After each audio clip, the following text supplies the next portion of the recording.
And you don't stop, and you won't. I was a terror since the public school era. Bathroom passes, cutting classes, squeezing ass.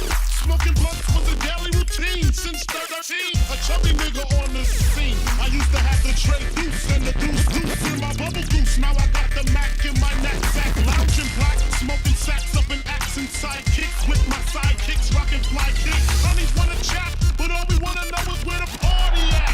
And can I bring my gat? If not, I hope I don't get shot. Better throw my vest on my chest, cause niggas is a mess. It don't take nothing but front for me to start something. Bugging and fucking at niggas like I was duck hunting. Coming out just me and my crew, cause all we wanna do is party and bullshit and party and bullshit and party and bullshit and party and bullshit and party.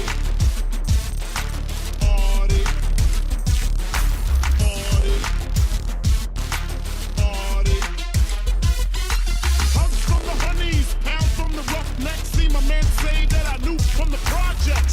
Said he had beef, asked me if I had my piece. Short 222s in my shoes. Holla if you need me, love, I'm in the house. Roaming strong, see what the honeys is about. Moet poppin', ho poppin', ain't no stopping. Big Papa, I'm a bad boy. Niggas wanna front, who got your back? Niggas wanna flex, who got the gat? It ain't hard to tell I'm the East Coast overdoser. Nigga, you scared, get the poster. Nigga, I toast you.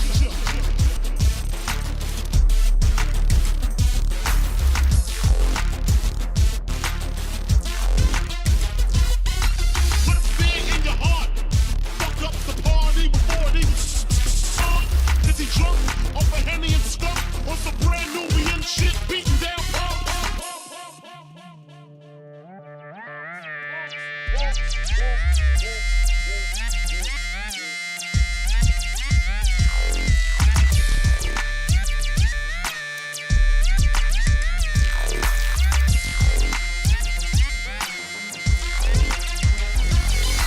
bitches in the back looking righteous, in the tight dress, I think I might just hit her with a little Biggie 101, how to tote a gun and have fun with Jamaican rum conversation. Once in rotation, my man Big Jock got the Glock in his waist and was smoking, drinking, got the hooker thinking. If money smell bad, then this nigga big and stinking. Is it my charm? I got the hookers eating out my palm. She grabbed my arm and said, let's leave calm.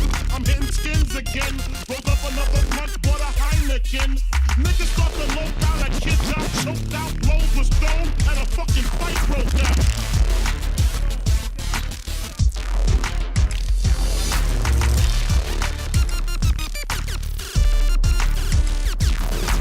Can't we just all get along so I can put stickies on her chest like little Sean? Get a pissy drunk over Dom Perignon, and it's on, and I'm gone, that's that. Ooh, baby, it is on. It's on. It's on like Donkey Kong Shivambu. Let's go. What's going on, everybody? Welcome to the Wingnut Roundup for November of 2023. Bringing back the classics. Got the monkey suit on. Ooh. Super down to be here. Super hoping you're having a fantastic fucking time. Super hoping you can't see the hole in the crotch of this thing. Nope. We're good. Fuck yeah. What's going on, everybody? How you feeling? How's everything going? I hope you are well. Hope your family is well. It has been a good month. A good, busy month. Crazy stuff happening all around. Also, I'm going to formally apologize because I have been getting the people taking the piss out of me for this, okay? I get it. I do not know time zones sometimes, but I do know time zones. The problem is that for some god-awful reason, in this very silly country that I live in, we decide to screw with the time twice a year, going forward and then going back. And then it screws up all my math, and everything gets all fucking bananas and shit. So I am unreliable on advertising the time. I deeply apologize. It will happen again. It will happen again. There is no getting around it. I'm sorry. That's all there is to it. That's it. It's just it's gonna fucking happen, okay? Yeah.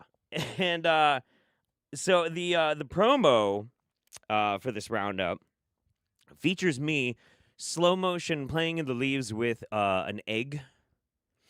And in the promo, I say that I will not explain. And I'm not going to. So there you go. I just wanted to cover that real quick too before that becomes a serious point of contention, you know. Yes. Hope everybody had a really good Thanksgiving that celebrate. If you have another holiday that is not one that I'm aware of, then hope you had a great one of those too.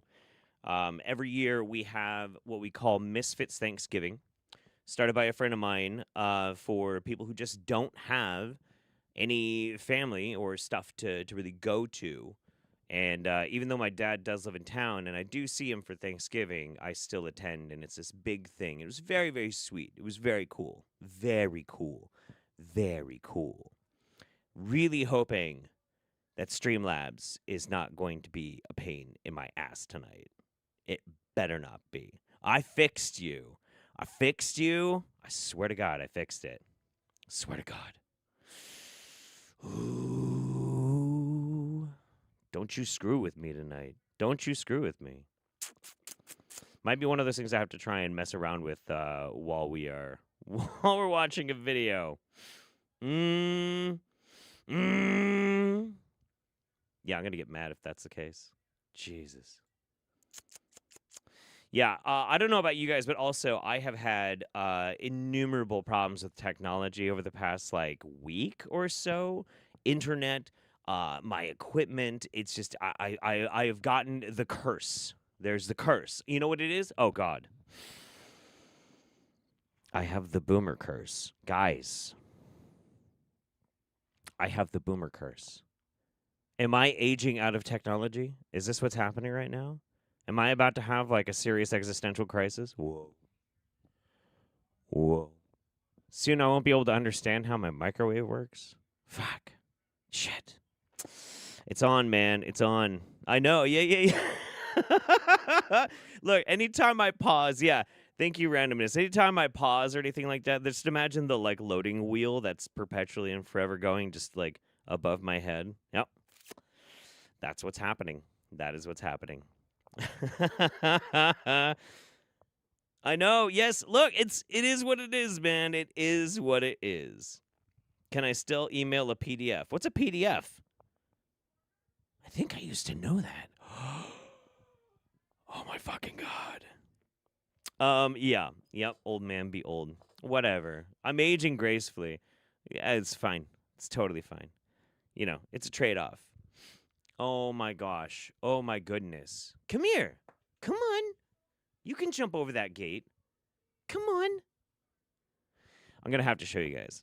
Memory is still at work, so I do not currently have any backup for needing to do things off camera like urinate. But I am not alone because I do have my faithful co-host Penny. Yes. Yes, Miss Penelope Holiday. Yes, baby. I know. She's never seen me in this onesie. It's been that long since I've worn it. Hi, baby. Hi.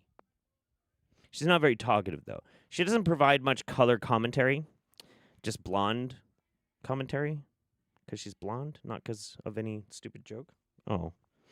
That's your color. You're blonde. Wait. Let's do our trick. Sit down. Down. Don't get my cords. People. No. I know you're excited. There we go. Yes, good girl. People. There we go. Look at you. You're so well trained. I know. All right. Get up there. Blots. Good dog. Stay there. All right. Yes. What else is going on? I think that's pretty much it. This Saturday, we will be doing Passions on my Twitch channel, twitch.tv/RealJeffHoliday. If you are a fan of watching me get belligerently drunk and watch a soap opera, maybe you should tune in. noon 30 Pacific Standard Time. Yeah, that'll be a lot of fun.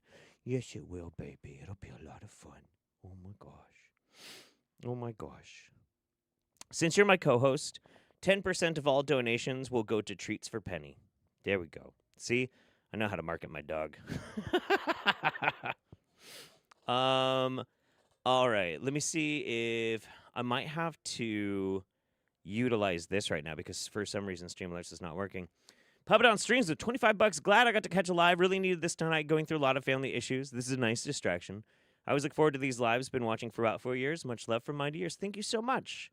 You know, and that's kind of the thing is finding little rituals. I think are really important. I am not a spiritual person, but rituals I think are incredibly important. Things that we do where it becomes like a habit or rote. For some cultures, that's like sitting down to a feast or telling stories or whatever it might be. She's like, yeah, okay, can you pet me, please?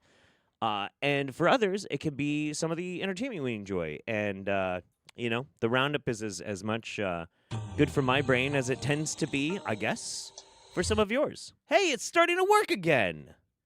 Hey, that's great. Cool. I don't know why Puppet on Strings didn't show up. I do apologize for that. Samantha Ambergray, bottom surgery in the morning. Ooh.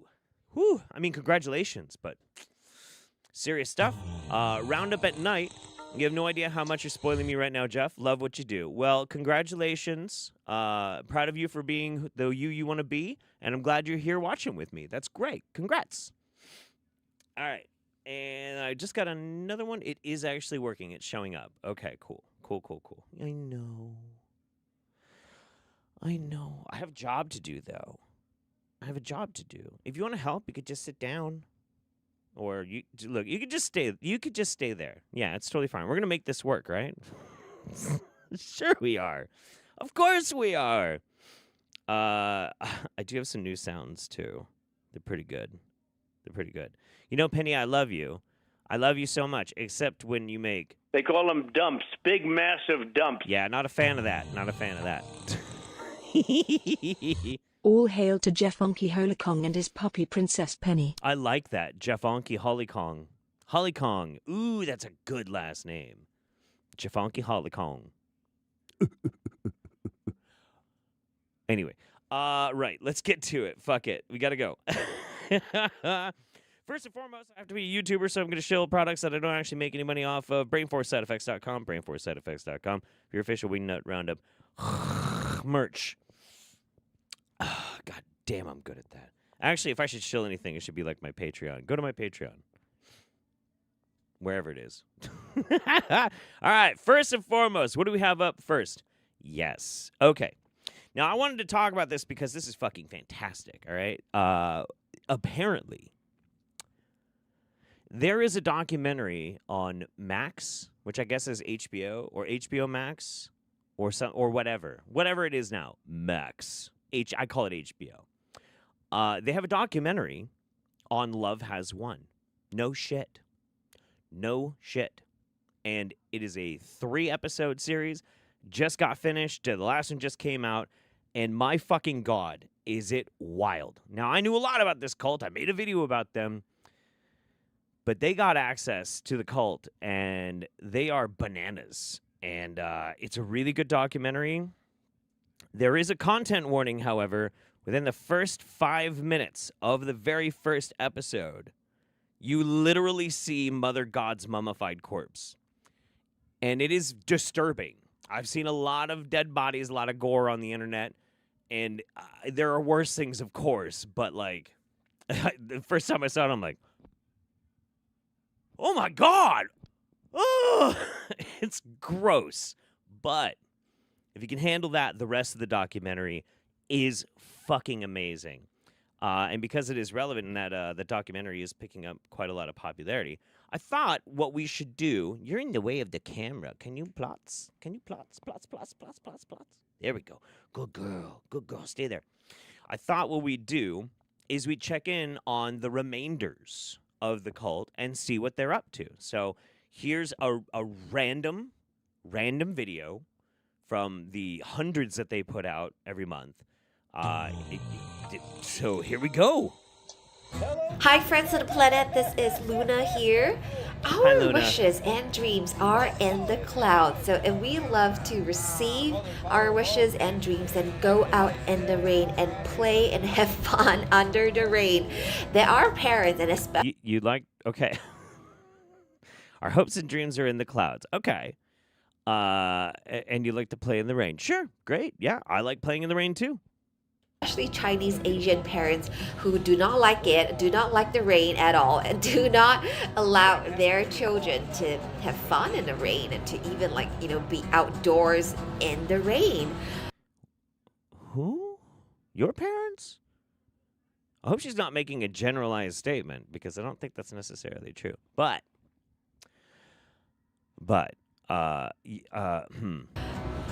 Mom and dad of all creation, our parents and creators, have set it up this way. Joy Reigns is where you're going to receive your blessings and healing. And if you're not talking to mom, dad of all creation every day, then you're getting sucked on, and it's very easy to be sucked on. So if I'm not talking to Father and Mother God of all creation, I'll get sucked on.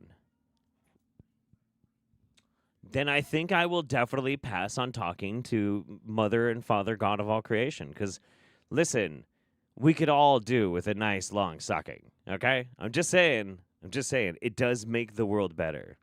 From somebody else, from suckers, from takers. And She might be hating on him, but we stand the suckers, all right? mom, dad of all creation are the generators and is the supplier of the pristine energy. So when we talk to mom, dad, a communion, a chat, this is where mom, dad fills us up. So call in and book your communion. So they're selfish lovers. They won't suck on you, but they'll fill you up. I mean, come on. Your healing, your etheric surgery with the etheric surgeons at lovehas1joyreigns2.com/session every day. It is fascinating how many websites they've gone through at this point. It's pretty bananas. And it's wild that they're still going on.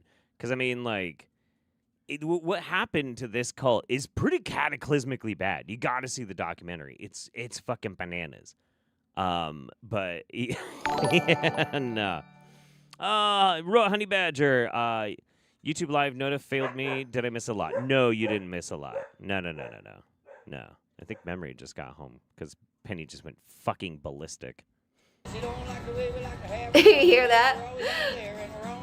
Confirmed from the chickens. All right. Anyway, so yeah, in the aftermath of all of this shit just falling apart, Father God has basically struck out on his own with that young lady and is now continuing the cult and claims to channel Mother God. So, of course. Hi, baby. I love you. All right, you going to close that for me then? Thank you. Can you use the microwave? Yeah, of course. I don't have anything plugged in on that circuit anymore. Yeah, it's good. We're good. Okay. Bye. For a long time, because this house that we've lived in for a long time, is built in the 50s, and the circuits, the electrical in here is not really that great. And if I had a heater plugged into the same circuit as a microwave, it would trip it. And I had my computers on the same circuit, so it would like shut everything down. But I've since like switched stuff around, so it's a lot better. Couldn't happen at this point. We're all good. Let's catch back up, though. Screw Bucket. Give 100% of this to Penny, or I will violently end your life in Minecraft. You got it. Penny gets $5. Thank you again, Darth Acutus. Appreciate you. Cara, Bill, and you. I love the Roundup, but I don't get to catch you live often. Please use this to buy Penny a treat. I lost a cat this month unexpectedly, so spoil your doggo for me. I will. Absolutely. And also, I don't know why, but it seems like some of the super chats just do not want to show up on my Streamlabs. Like for some reason, this one by Goth Parrot is not showing up. That's very strange. Wild Month came out as trans to my mom and got a lot of QAnon crap in response, but my chosen family helped keep me going. Oh, there we go. Okay. Just take it forever. My bad. Wild Month came out as trans to my mom and got a lot of QAnon crap in response. Oh, but boy. my chosen family helped keep me going, and a great Misfits Thanksgiving helped me bounce back. Much love, Dr. Holiday and fam. Aw. Trans rights. Trans rights. Absolutely trans rights. It's tough, you know. The thing is, like, people, I think, inherently don't want to hate or discredit or discount. They just don't understand, and things that are different and that go counter to like everything that they have been very comfortable believing evokes a feeling of fear, and that fear can then manifest itself on something that's easy to fall back on, things like conspiracy or faith.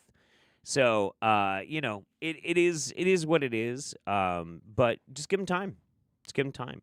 And I'm glad that you took that very courageous step. Good for you. All right. So, next up. You know what next up is? I need to have some of my extremely fancy, because my tastes are just so exquisite, barefoot Pinot Grigio. What? My whistle. Oh, thank God. All right, what's next? Oh, yeah, we have some breaking news. Somebody randomly sent me this. It's not usually the thing we see on the Roundup, but it was just so fucking bananas, and it turns out it's true. So, yeah, there's some breaking news. A group of gay furry hackers have hacked into one of America's biggest nuclear labs. Yeah. Welcome to 2023, everyone. They're called SiegeSec, and no, I'm not being derogatory by calling them gay furry hackers. That's literally how they describe themselves. The Idaho National Laboratory is their target, and they aren't kidding around. They've posted a sample of the data they've obtained and are threatening to release huge amounts of employee data if their demands are not met. Now, this sounds bananas, but it also kind of sounds on brand for how bizarre and weird our world is at this point. And so I had to go look it up, and sure as shit, this is real. This is a real thing that has occurred. It is absolutely wild and bananas. But what they are demanding is pretty wild. What are their demands, you ask? Well, they want the lab to research the creation of real-life cat girls, which I'm going to give you a second to process that, and yes, again, this is a real story. You see, there's this long-running meme that furries want to create a race of sexy human mutant cats. Obviously, those demands are impossible, but that hasn't stopped SiegeSec from targeting other big institutions too.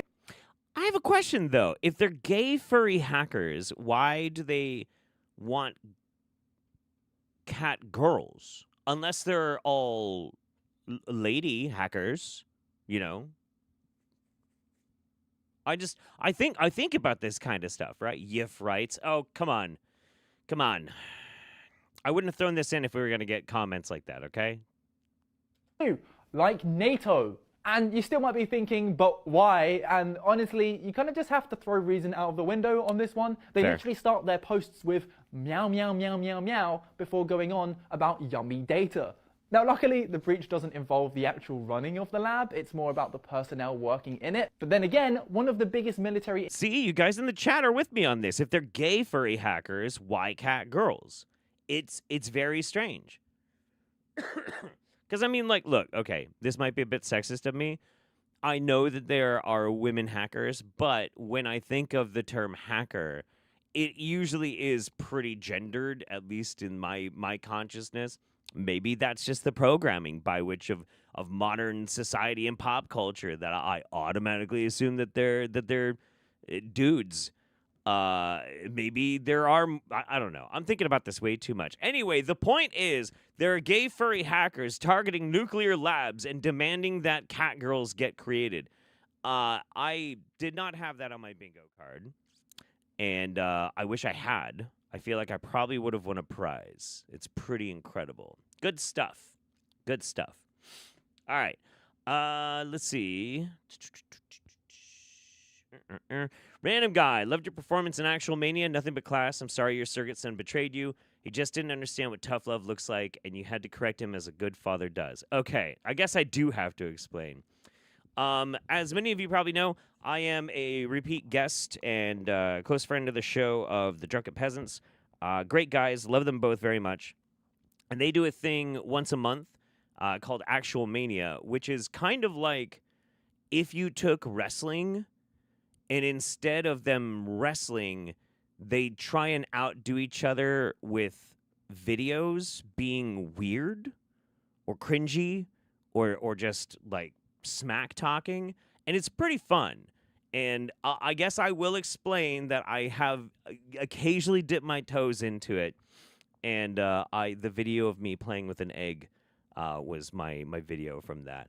I did give it as a submission to that show, so I can't just release the video myself. I'll talk to Ben, and maybe at a later date I'll share it to you. But it without the context, it doesn't really make a lot of sense. You know what I mean? They apparently really liked it. Thank you again, Roa Honey Badger. Appreciate you very, very much. All right, next up, we're blazing in because there's a lot to get to today. All right, so I was sitting there about a week ago, and I was thinking to myself, what the fuck ever happened to Angelic Initiative? It's been a long time. I haven't seen anything from Jamie or Lynn. Now, from what I understood a while back, because Angelina Jolie was in the movie Hackers, okay, fine. You own me with facts and logic. Way to go, Ben Shapiro. And so it's a lot warmer in here than I thought it was going to be. I decided to go and check in on them, and I haven't seen these. I just picked a couple of them, and I figured we would drop in on them all of a sudden and see what these two are up to, because they're not making videos together anymore. They're making them distinctly apart. So we'll start with Jamie, because I have a crush on Jamie.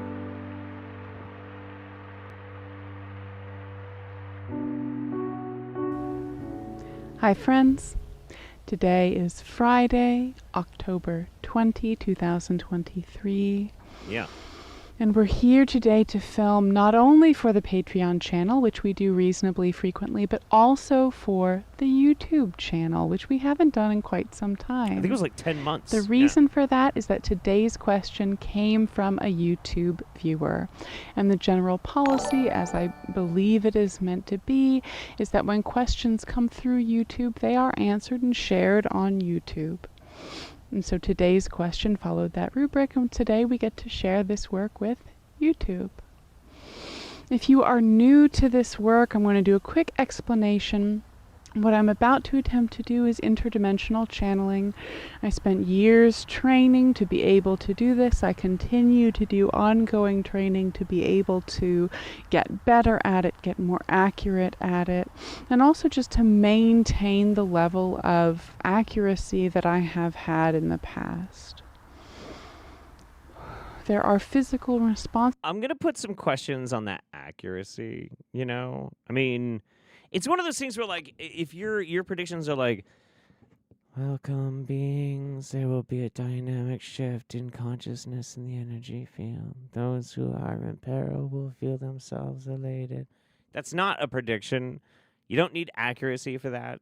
All you just need is, like, a broad statement and, like, enough people to be like, hey, I think that might apply to me. Wow. Wow. Wow. You know, that's all you got to do. Yeah, this is like 18 minutes long, so let's skip ahead a little bit and see what she starts talking about. Because, again, I haven't seen these. I have no idea what the fuck is on this. Let's try here. Backups to every soul plan. So it is common for large groups to come in with very similar soul plan goals and just slightly different modes, slightly different methods through which they're meant to achieve those goals. That's pretty common. The specific methods are always a little bit different. So the first easy answer is it actually depends on the destiny, what people are supposed to do.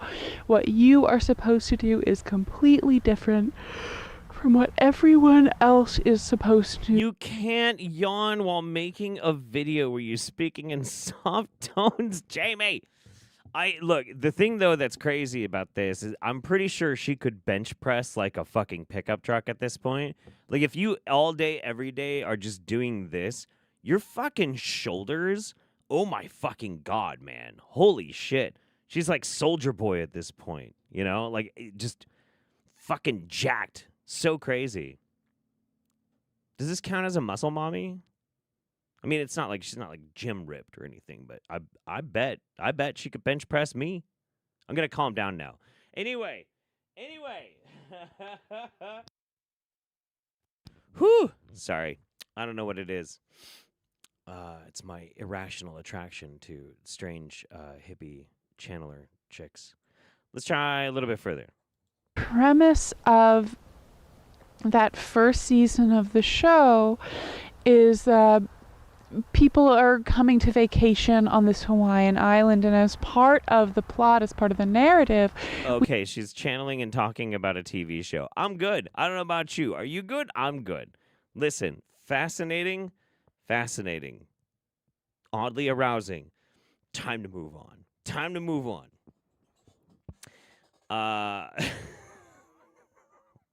Stop breathing so close to your mic. They have always done this. Memory might watch this later. She doesn't care. Come on, man. Come on. Gotta be secure in yourself for jokes and relationships and all that good stuff, you know? It's all good. All right, next up, let's see what's happening with Lynn. So the thing is, Jamie's still doing like the basic thing. Jamie's still just doing the basic thing, but she also does her energy healing with horses. She does like this interpretive dance shit and energy heals horses, which is great. Fucking amazing. Those videos are classics. Just wow. But like Lynn is like teaching a class, and it's really bananas. So here we go. So friends, right now, let's prepare to receive. These are the best parts of the class. Oh. They are. She looks sad. So now, if you have things in your hands, just put them down. You can lie down, you can sit up, you can do whatever.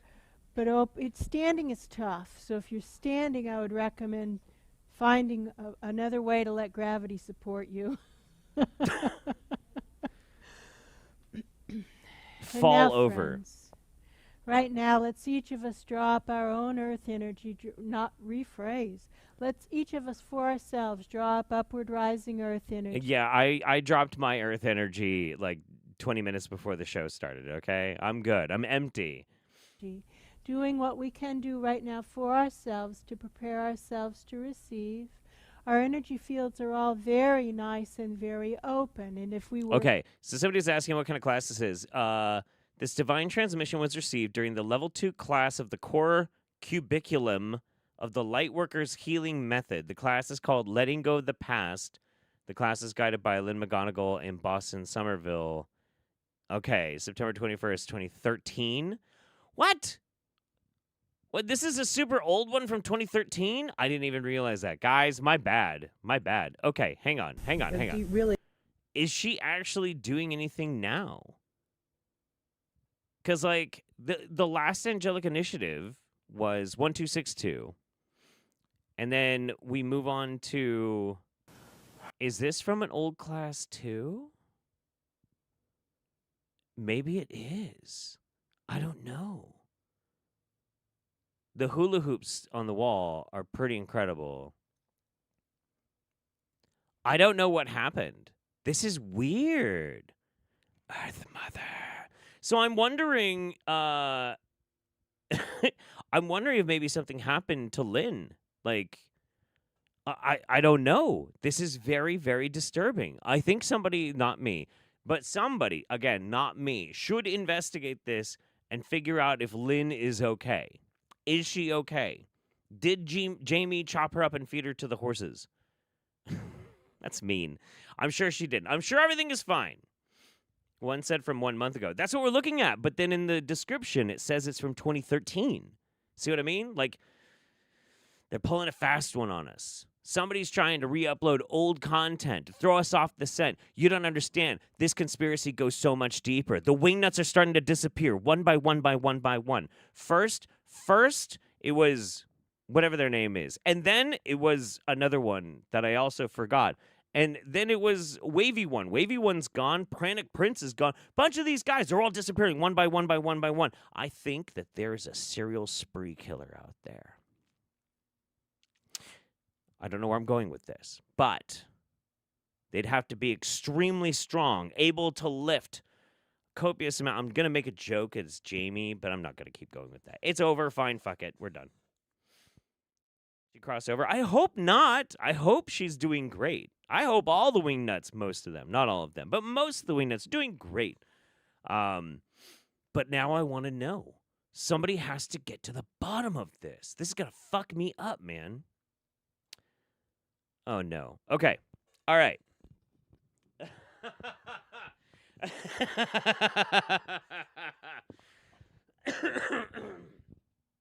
Don't worry, there will always be Wingnuts.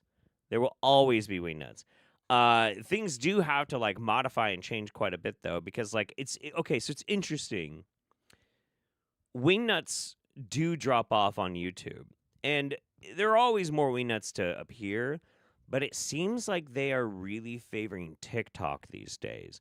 And TikTok does not make it easy to search things by date, so they're a little bit harder to find.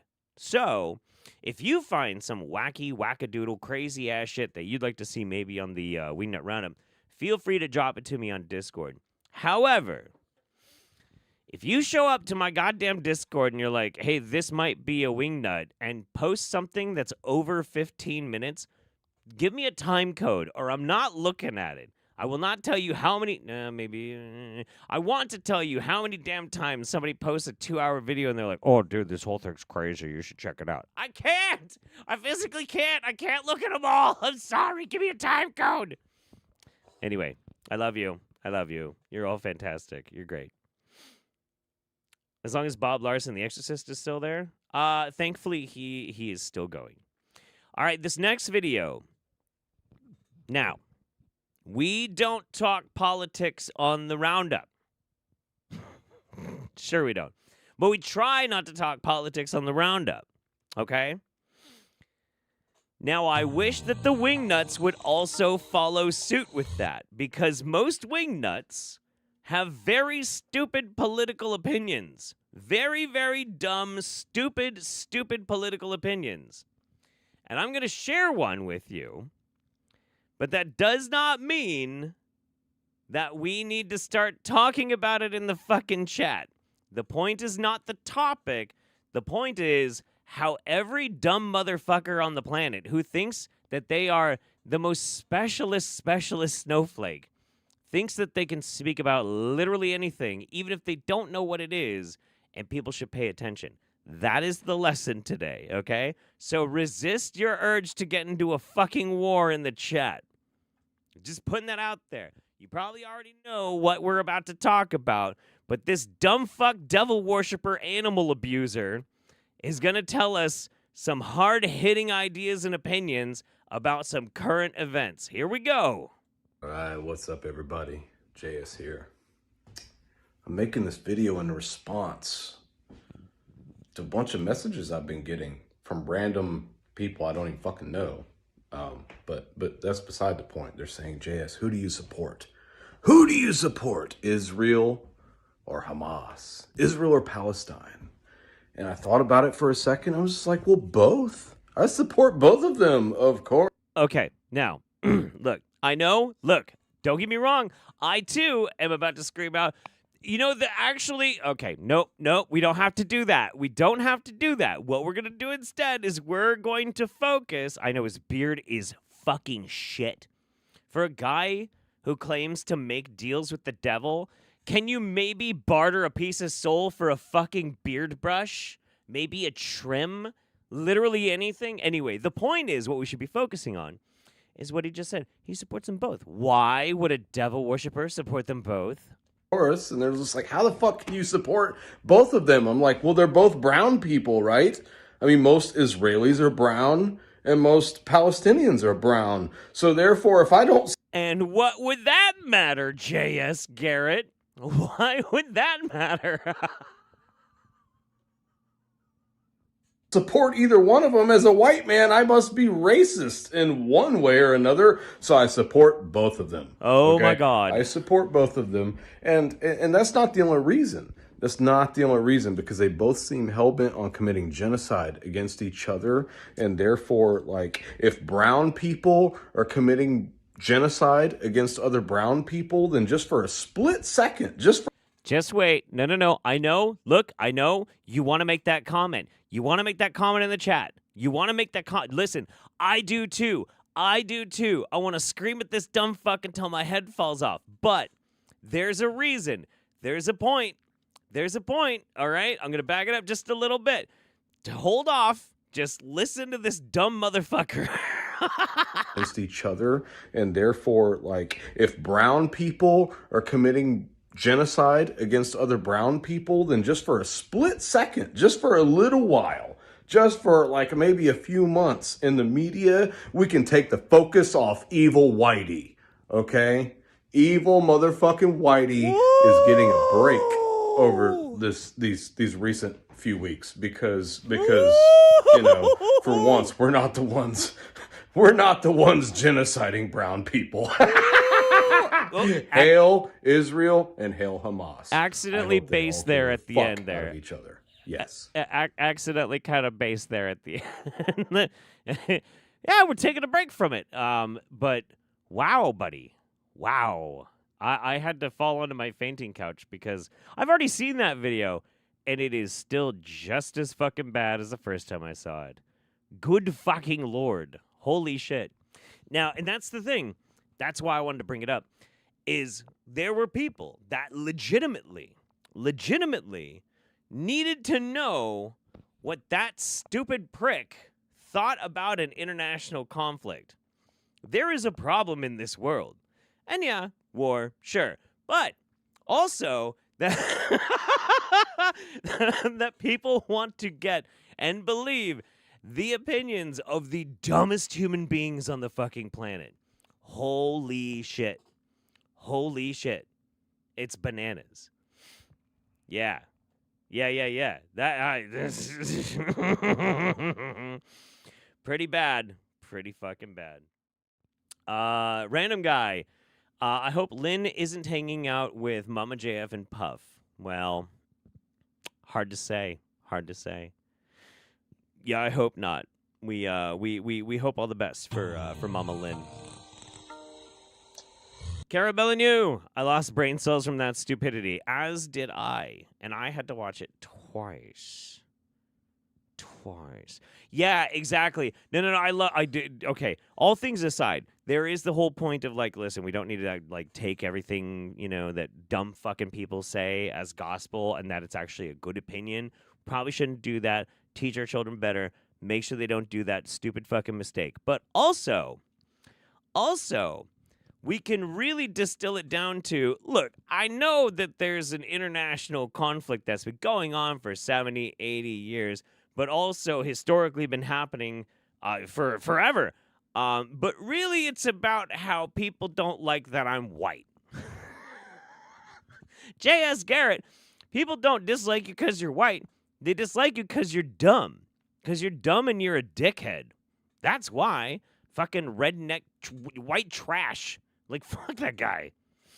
Anyway, blah, blah, blah. Now let's learn about all the things that are trying to kill us. This is very important. This is a public service announcement from this dumb guy.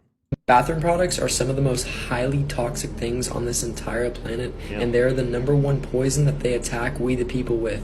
Let me explain why. Bathroom products are filled up with xenoestrogens. Okay. So I was a biology major. I did lots of chemistry, all good stuff. I don't know if the xenoestrogen is a proper term for it or not. But if it's not, or even if it is, I picture xenoestrogens as like space estrogen. In which case, dude, fucking rad. Absolutely rad. If you could just put Xeno on literally anything, that'd be awesome. Hey, I need my Xeno toothpaste. Sounds fucking dope. You know, like that's great. I need to go ride my Xeno bike. Dude, where the fuck can I get a Xeno bike? I love it. I'm going to drink my Xeno wine. It's still just tastes like cheap wine. I mean, expensive, fancy, delicious wine. Is that like xenomorph estrogen? I hope so. Xenu estrogen. Ooh, okay. Scientology connection. It's going deeper. Hormone imbalancers, endocrine disruptors, herbicides like atrazine. They're filled up with a bunch of toxins like heavy metals, preservatives, fragrances, dyes, and other chemicals. And when all of this is being put on our skin is filled up with millions of what you call pores. And think of skin pores like doors. I mean, they're not, though. Guys, think of your dermis is the largest organ on your entire body. Our skin is our largest organ on our entire body. But really just think of it like a screen door. We're like a sponge, right? We're just covered in doors. Doors and doors and doors, and all this stuff just goes right through into your body. Very, very bananas. Because they are the doorway that allows all of these things to enter the bloodstream and get into the body and disrupt the endocrine system. With that being said, if you actually start to read the ingredients of your bathroom products, you will realize that we are in chemical warfare. Damn. They are literally attacking our mind and body and destroying our hormones through these bathroom products. Wow. Be mindful of what you are consuming. Wow. Incredible. It's like a... Damn it. Fuck you, button. Motherfucker. Elgato, I'd like to lodge a complaint about your fucking stream deck. Anyway, it's like a... Death orgy. That's right. Thank you. Death orgy. Good. Now it fucking worked. Anyway, when I was watching this TikTok a couple of days back, it had this fantastic comment. This random dude was like, yeah, you look like somebody's aunt from California, but I like what you have to say. And that just took me out. I was slayed immediately. I had to fucking lay down. It was too much. I was doing breathing exercises to calm the fuck down. Yeah. All right, anyway, so that's all of the things that you use in the bathroom, the products, your toothpaste, your pit stink remover, whatever that's called. But is there anything else that can also kill us in the bathroom? There we go. Hot showers are very harmful to our health. When we are taking a hot shower, our skin pores are being blasted open from the steam in the hot water. Ooh, fucking stretch me open, steam daddy.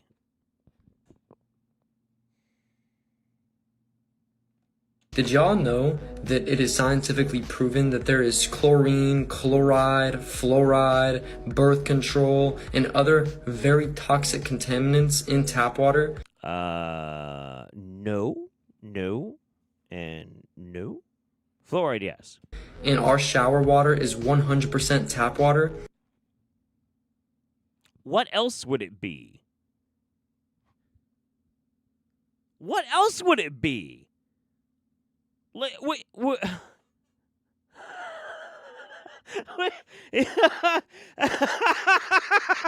the fuck else would it be? Guys, I just learned this the other day. For the water that goes into your toilet, into the tank, is the same that comes out of your tap. Yeah, it's the water. It's all the same water. Did you know the water in the kitchen sink is the same as the water in the bathroom? Yes. No, you shower with... Yes, of course we know that. What the fuck? Did y'all know that when our skin pores are being blasted open by this steam and by this hot water, that all of these contaminants and microscopic toxins are being secreted into our bloodstream? Yes, things like birth control, things like chlorine and chloride are not meant to go in the body, right? Neurotoxic biochemical weapons such as fluoride. I made a video about fluoride 1,000,000 years ago. And I think it still holds up. I watched it a couple of months back, and I was like, you know what? Actually, that was pretty fucking fire. That was a good video. That was a good fucking video. that is not supposed to be getting put in our body, plain and simple, y'all. So I'm gonna tell you guys right now, try to stop taking hot showers because it is damaging your mental, emotional, physical, and spiritual health. There you go. There you go. Listen, no more hot showers, only golden showers. All right? Just saying. Well, and it's weird, though, that he says a hot shower. I mean, okay, so his logic, right? His logic is that if you're taking the hot shower, it's just like gaping you, right? It's blasting open your pores, your doors, your body's doors, and it's causing your pores to gape and really becoming just chemical size queens, and that's how all the bad stuff gets in. But like, listen, if you're really worried about bathing in biochemical weapons, shouldn't you just like not shower in the shower then? Like go roll around in a ditch or some shit, you know? Or if you live by the ocean, go jump in the ocean. That's fine. Or a creek or something. Like, whatever. Get some leeches on you. I'm sure you like that, too. But, like, I don't know. It's very weird. Hot showers are gape? Yes. If there's one thing that you take away from this roundup, it's that when you take a hot shower, you are causing your skin to gape. That's it. That's it. That's all I've got for you. All right. Anyway. Oh, he needs to get with the piss guys for lessons on using his own urine. Listen, okay, I don't know if you guys remember, but there was that guy that was making a piss sauna. His name was Matt Senna. And I wonder how this guy would feel about the piss sauna. Because that was extra. That was some very extra stuff. Oddly enough, the piss sauna guy has not made another YouTube video since we covered the saga of the piss sauna. But he does he does sell alternative health advice. So there you go. In case you were wondering what he moved on to. He graduated from sitting in a piss sauna and filming it for people to taking people's money. Please tell me he's not using his own semen as soap. I don't know. I have no idea. That hasn't come up yet. I've watched a lot of his stuff. Listen, guys, okay, hang on. Let's not get too excited. It's too early for the piss, all right? It's way too early for the piss. We're going to have to, we got to pace ourselves. And speaking of pacing ourselves, let's check in on one of my favorites.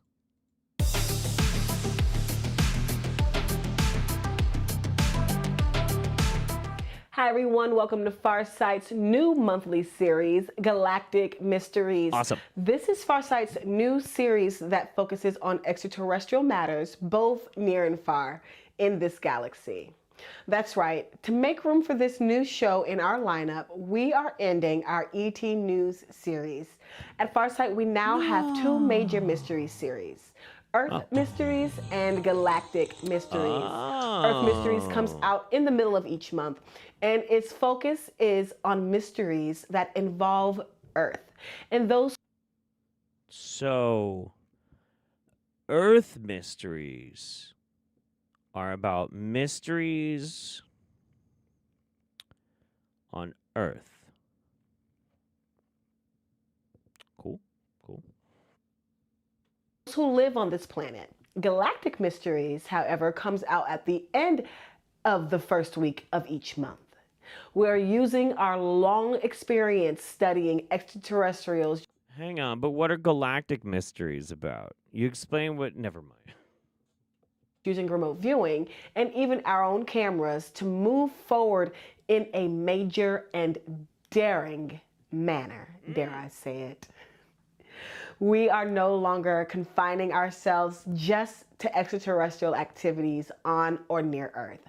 Now we're going all over the galaxy, both near and far, to see what has been going on out there.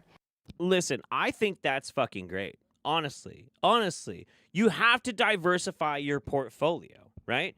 You know, they have a streaming service that I desperately want to subscribe to, but I just can't talk myself into the another monthly expense. You know, there's so many streaming services. Can I really afford Farsight Prime? But you know, they're branching out. You know, why are we focusing on just this one little stupid fucking planet? There's a whole galaxy out there. We could be looking into all that shit, make videos about that. You know what I mean? So much more content. You got to know how to game these things. You know, you want to make it in this business, you got to be smart about it. Innovate, spread out, gape. Important stuff has resulted in a major ET activity on this Earth. We do not fully understand the ETs here on Earth because we don't yet understand what the ETs have been doing anywhere else. Right? Well, sure. What happens here is a spillover from what happens there. So we're going to take a look, and trust me when I tell you this, just trust me. Just as you have needed to know what we have discovered in our past projects, you need to know what we will discover.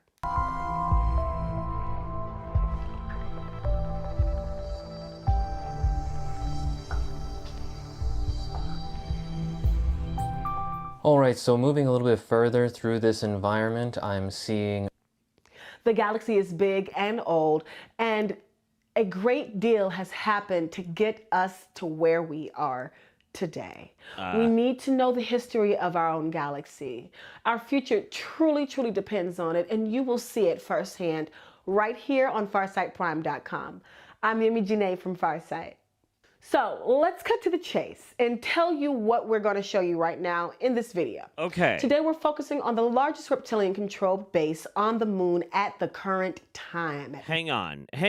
If you're okay, first of all, there were some bad edits in that. Some very bad edits in that. And honestly, I expect better.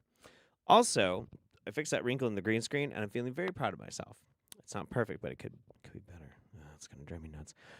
And also, pause game as always on fucking point. Incredible. But also when you say the largest reptilian base on the moon, doesn't that make it doesn't that mean that there's more than one? How many reptilian bases are on the moon? Do we know? Has there been a census taken? Do they have different purposes? Is one like for growing some food? Another is for strategic purposes? Is one for logistical planning, import, export? Like, I'd like to know these things. I don't just want to hear, like, this is just the largest. Oh, okay. This current time, right here, we have pursued a large number of projects that investigated the reptilians. And once we discovered that they truly exist, really exist, You're convincing me. Followed all the breadcrumbs to give you a full picture of who they are and what they're doing here on Earth. Yeah, of course. They're essentially cruel prison guards who are also involved in human trafficking. Wait, they're cool prison guards? Wait, hang on. What? Hang on. That's a lot. That's a lot. Hang on. Here. Oh, cruel. Okay.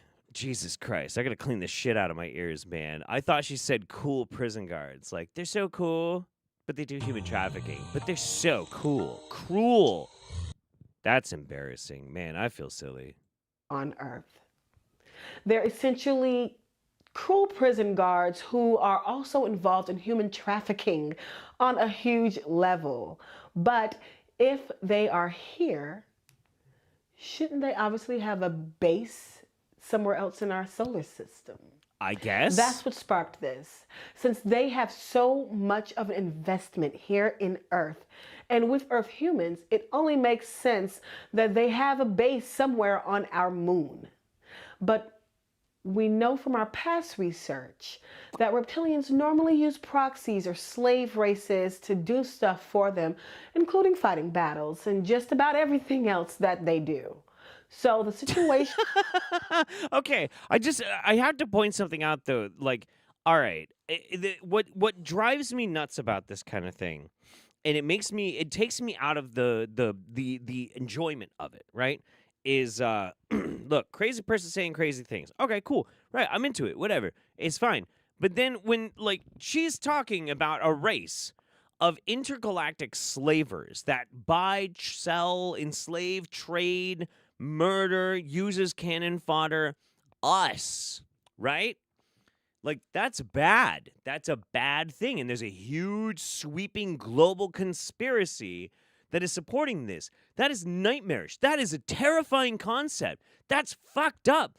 And her reaction when she talks about, like, the things they do is she's just, like, rolls her fucking eyes. Like, oh, there they go again. What? I don't care how many times you've talked about it. That's not something to roll your fucking eyes about. That takes me out of it. Either you have absolutely no concept of empathy at all, or you know it's bullshit too, in which case my enjoyment just goes right out the window. Look, I gotta prove my fucking point on this. This is so bananas. This is so stupid. Past research that reptilians normally use proxies or slave races to do stuff for them, including fighting battles and just about everything else that they do. So the situation with the reptilians is those darn scampy reptilians. I hate that. I hate that shit. Lame. Took me right out of it. You know what the reptilians are really doing on the moon? They call them dumps. Big, massive dumps. Big, stinky, massive dumps. She keeps smiling knowingly as if this is also obvious. I know. Look, I like that part. That's great. That's fucking great. I love that shit. That's funny. Yeah. But it's still, like, the weird callousness of it just really still gets to me. It's fucking bananas. All right. So, as I mentioned before, Memory just recently got home, like a half an hour ago. She's still unwinding. So she's going to pop in for my second bathroom break. Not my first. I'm about to take my first. And I wanted to share something with you. Yes, this is Wingnuts. No, it's not recent, and you've probably never seen it before. And I will explain what it is when I come back. But I'm not going to give you any other context before I just play it. I'm going to put it on, and I'm going to go pee, and then we'll discuss. Now, for the guy in the audience who before the show started was like, hey, my buddy gave me a DMT vape. Buddy, when I switch over to that screen, hit that vape, okay? Go get it. Get it ready. We're going to give you 20, 25, 30 seconds. Go pick it up. Go get it. Go get the DMT vape right fucking now. Right now. I'm not fucking around. And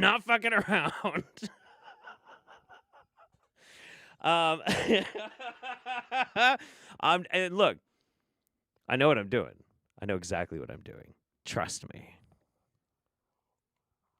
Without further ado, and no more edging ya, I'm gonna go run and use the bathroom real fast. So to my one friend there, blast off, and I'll be right back. Oh, shit, sweetie. Sweetie, you know what? Yeah, I gotta tell you something.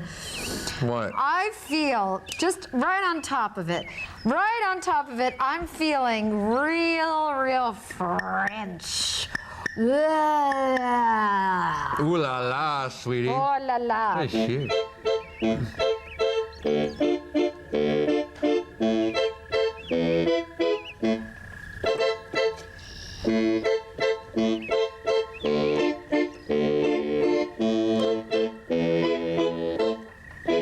Whatever Lola wants, Lola gets. Little sweet Lola wants you.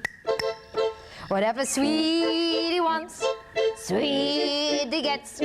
Little Sweetie wants you. Je veux qu'il repaki, rondrira, le découvert que j'ouvrirai. Tu diras, bichon, il doit dire des régions,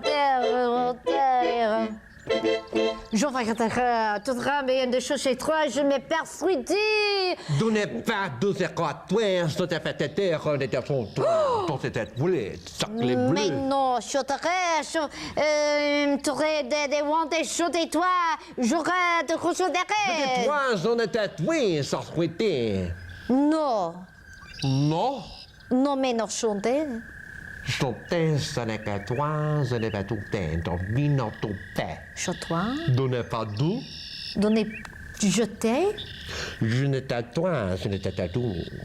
J'en ai des toi, j'en ai des toi. Ah, quand t'étais toi, je n'étais tout, t'étais quoi? Chanter, répéter. Non, que chantant tien. Moi aussi.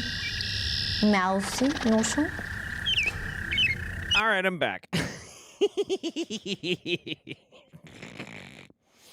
All right. So that was Unwind with the Sweeties.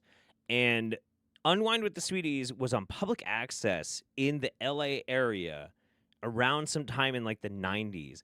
And it's just recently been this unearthed, like weird, fucking crazy show. And there's a bunch of them. And you can actually go and check out Unwind with the Sweeties official, their channel. And they have a fuck ton of these. And they are brain twisty. And I love everything about them. It is so weird. Sweetie. Come on, Sweetie. So, yes, I adore keeping up with the Sweetie. Or Unwind with the Sweetie. And if my friend there followed instructions, I hope he saw God.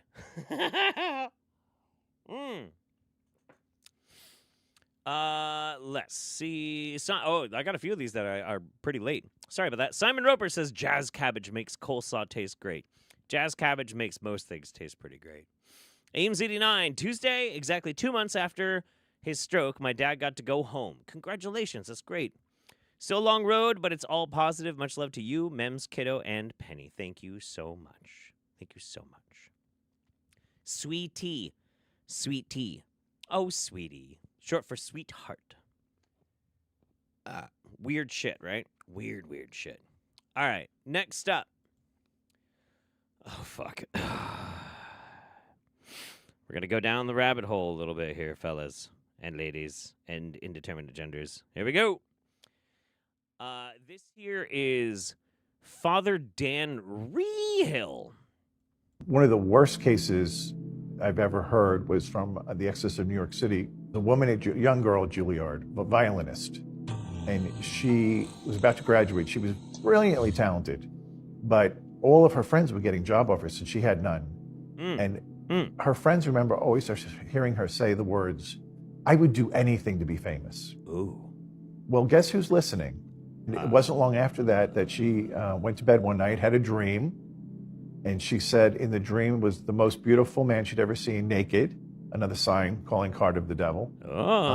By the way, that rancid piece of shit right there is I don't even want to say his name because fuck this guy, okay? Fuck this dude. I'm not even going to say his name, but he's this fucking dickhead piece of shit who has quite literally called for the genocide. I'm not fucking around here. This is not hyperbole.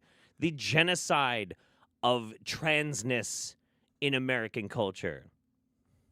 Weasel words for what he's talking about, right? So a little bit of context. Absolute piece of shit invites on this absolute piece of shit exorcist grifter motherfucker on. So here we go. Let's hear about this deal with the devil. And he said, "You really want fame and power?" And she said, "I do." And he produced a contract, and he took his finger and slashed her finger and had her sign it in her blood. And then he touched the contract and it burst into flames.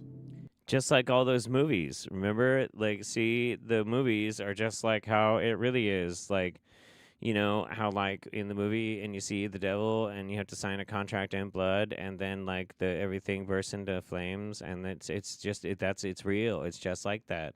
Like, I'll get to it in a second here. And the ashes fell on the floor. So, pretty easy to understand what happened, right? But what's worse is her finger was cut, and the ashes were next to the bed. So within a couple of weeks, she signed. His fucking fucking dickhead's face.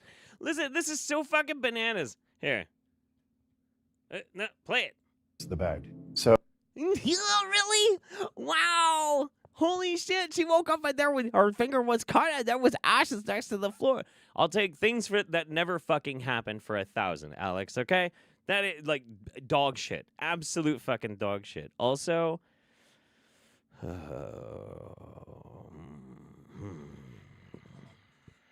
within a couple of weeks, she signs this multinational tour, makes a ton of money, becomes very popular and famous on this circuit. And within a few years, she gets involved with drugs, goes to needles, gets HIV. Now she's dying in a New York hospital. And this whole thing comes back to how this started. And she calls her Filipino mother and tells her the story. And mommy calls the chancery. I need an exorcist right away for my daughter. So Jim is the exorcist. He shows up. Jim the exorcist. Good old Jim. When you need an exorcism, call Jim. Okay. Tell him the whole story from the dream forward. And he says, okay, well, that's not good. You signed a blood covenant with the devil. So I'm going to need you to break that with the blood covenant. So you're going to write out the whole creed, and then you're going to sign it in your blood. Well, the doctor's like, she has AIDS. She's not signing anything in blood. Not going to happen. And he says, well, then you need to step out of the room because she needs to do this. And she did do it. And she signed the contract, the creed. And she convulses and flatlines and dies. So now the doctor comes Wow. Oh, no. back, and he's really upset. The mother is out of her mind. They're all blaming the priest. Hysteria goes on for about 10 minutes. And Jim Larson? Ooh, maybe it's Bob's son, Jim. then all of a sudden, she jumps up off the table. Yeah. She's back.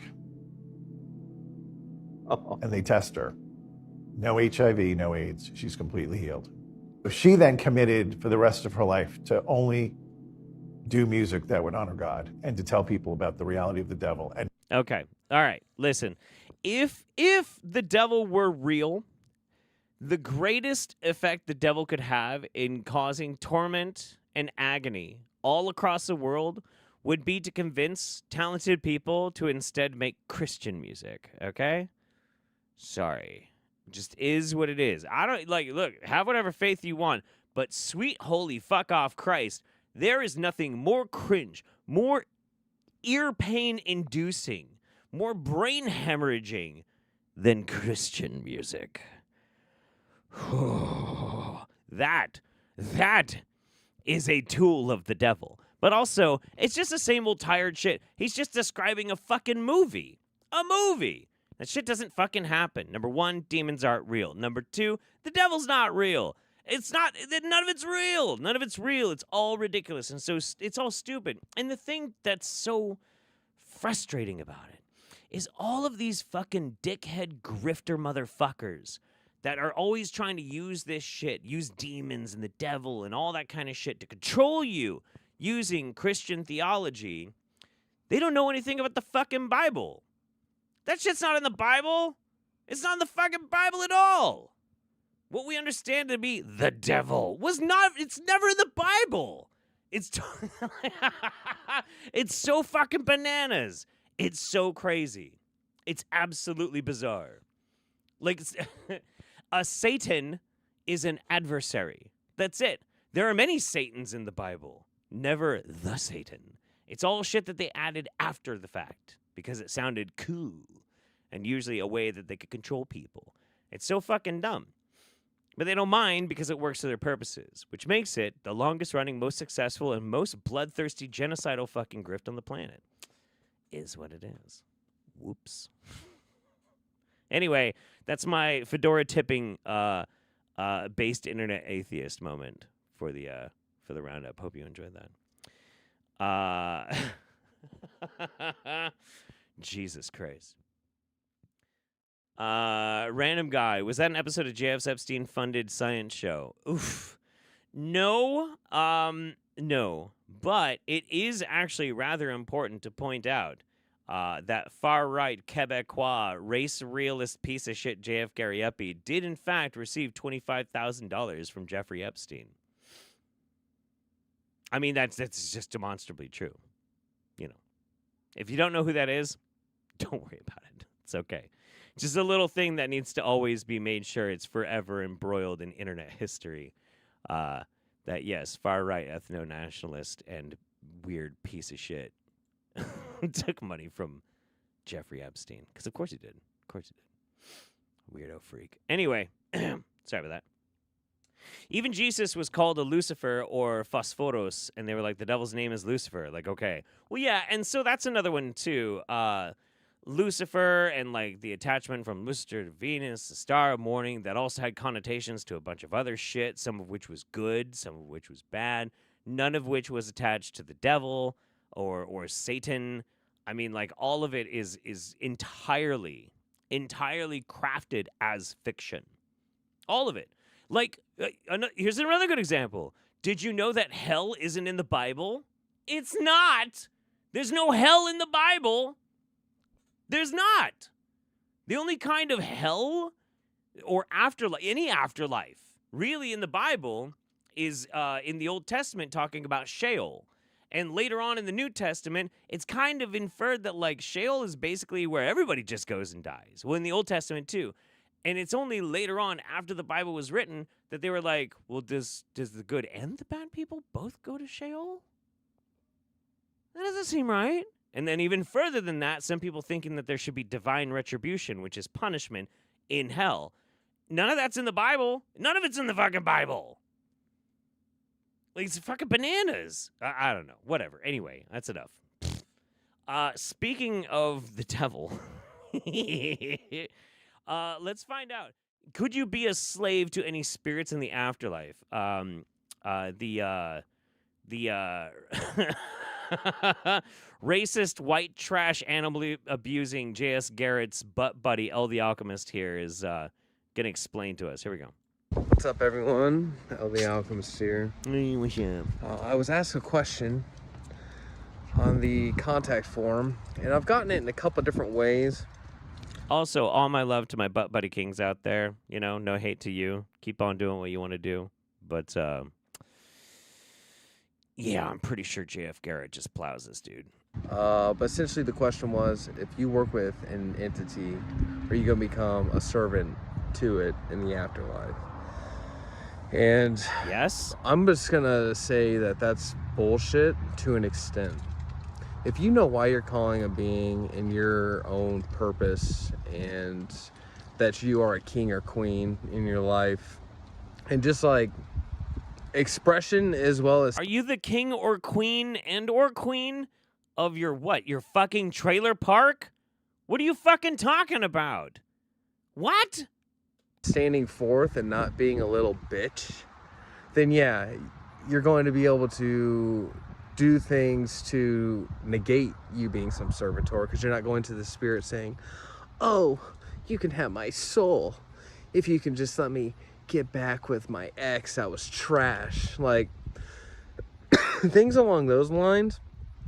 And small things, small scale, and you saying you're dedicating your soul. Now, these spirits aren't asking and wanting your soul, no. But currency... Isn't that the point? I mean, I'm sorry, but like, okay, so they do these rituals, right? And they're like, sup guys, we're gonna do a super ritual to ball, and we're gonna try and get money and power, and we're gonna use some chickens. Chickens? Bitch? Really? Bitch? What? Bitch. Come on. Seriously? Hang on. Ugh. Do you really think you're going to get wealth and power out of chickens? Fucking chickens? It doesn't, no, it Hi doesn't. Jeff, glad to see the Roundup again. Recently moved to Vegas after 15 years in Reno and still learning my way around, so nice to see some familiarity. Any culinary suggestions welcome. Culinary suggestions welcome. Oh, in Vegas? Wait. Hang on, there's a place that sells chicken and waffles that is really close to New York, New York. That place, fucking dope. Dope chicken and waffles. Right outside of New York, New York. Good stuff. Very tasty. I had the most amazing hangover breakfast over there. During Mem's Dirty 30 birthday, when we went over there and we were hanging out with like drunken peasants, Adam, all these crazy motherfuckers that came out for her birthday. And I stagger over to the chicken and waffles place, and I'm just doing this because I'm just so fucked up. Late night. And so I have to go into New York, and I find a little bodega that has ibuprofen and a little pint of cheap whiskey. And Billy the Fridge walked with me, and I was like, and I shoved. Late to the party, but I have an online demonology diploma. My totally legit instructor says to do an exorcism you need consent, a salt bath, sage, and to ask the demon to leave in a calm, non-confrontational tone. Bob Larson and the contract guy are wrong. I know. Of course they are. Of course they are. Long story short, I swallowed all the pills and washed them down with whiskey, and then I got chicken and waffles, and it was a great day after that. Right, of course. Well, all these guys are just making this shit up, right? Of course they are. But it just doesn't make any fucking sense. Like, if you're going to try and do this demon contact thing, it's implied that you're selling your soul, right? Or like, you're going to give it a little bit more than chicken. Fucking chicken? Really? Come on, man. He is time and attention. And so working with them is definitely an energizer for them. And you can work out things with certain individual spirits, There can be a coming to terms as well as understanding. And what I've found, honestly, is I enjoy spirit's presence. It's not that I feel obligated to do anything.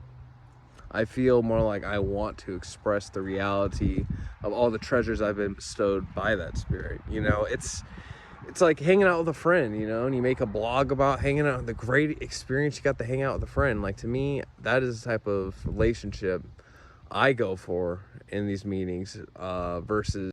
That is the loneliest fucking thing I've ever heard in my fucking life. That is so fucking sad. That's so fucking sad. Like, okay, look, everybody's lonely. All right? Everybody feels loneliness. Some people feel very deep and powerful loneliness, and they find communities that make them feel better, or they find things that they like to do that makes them feel better.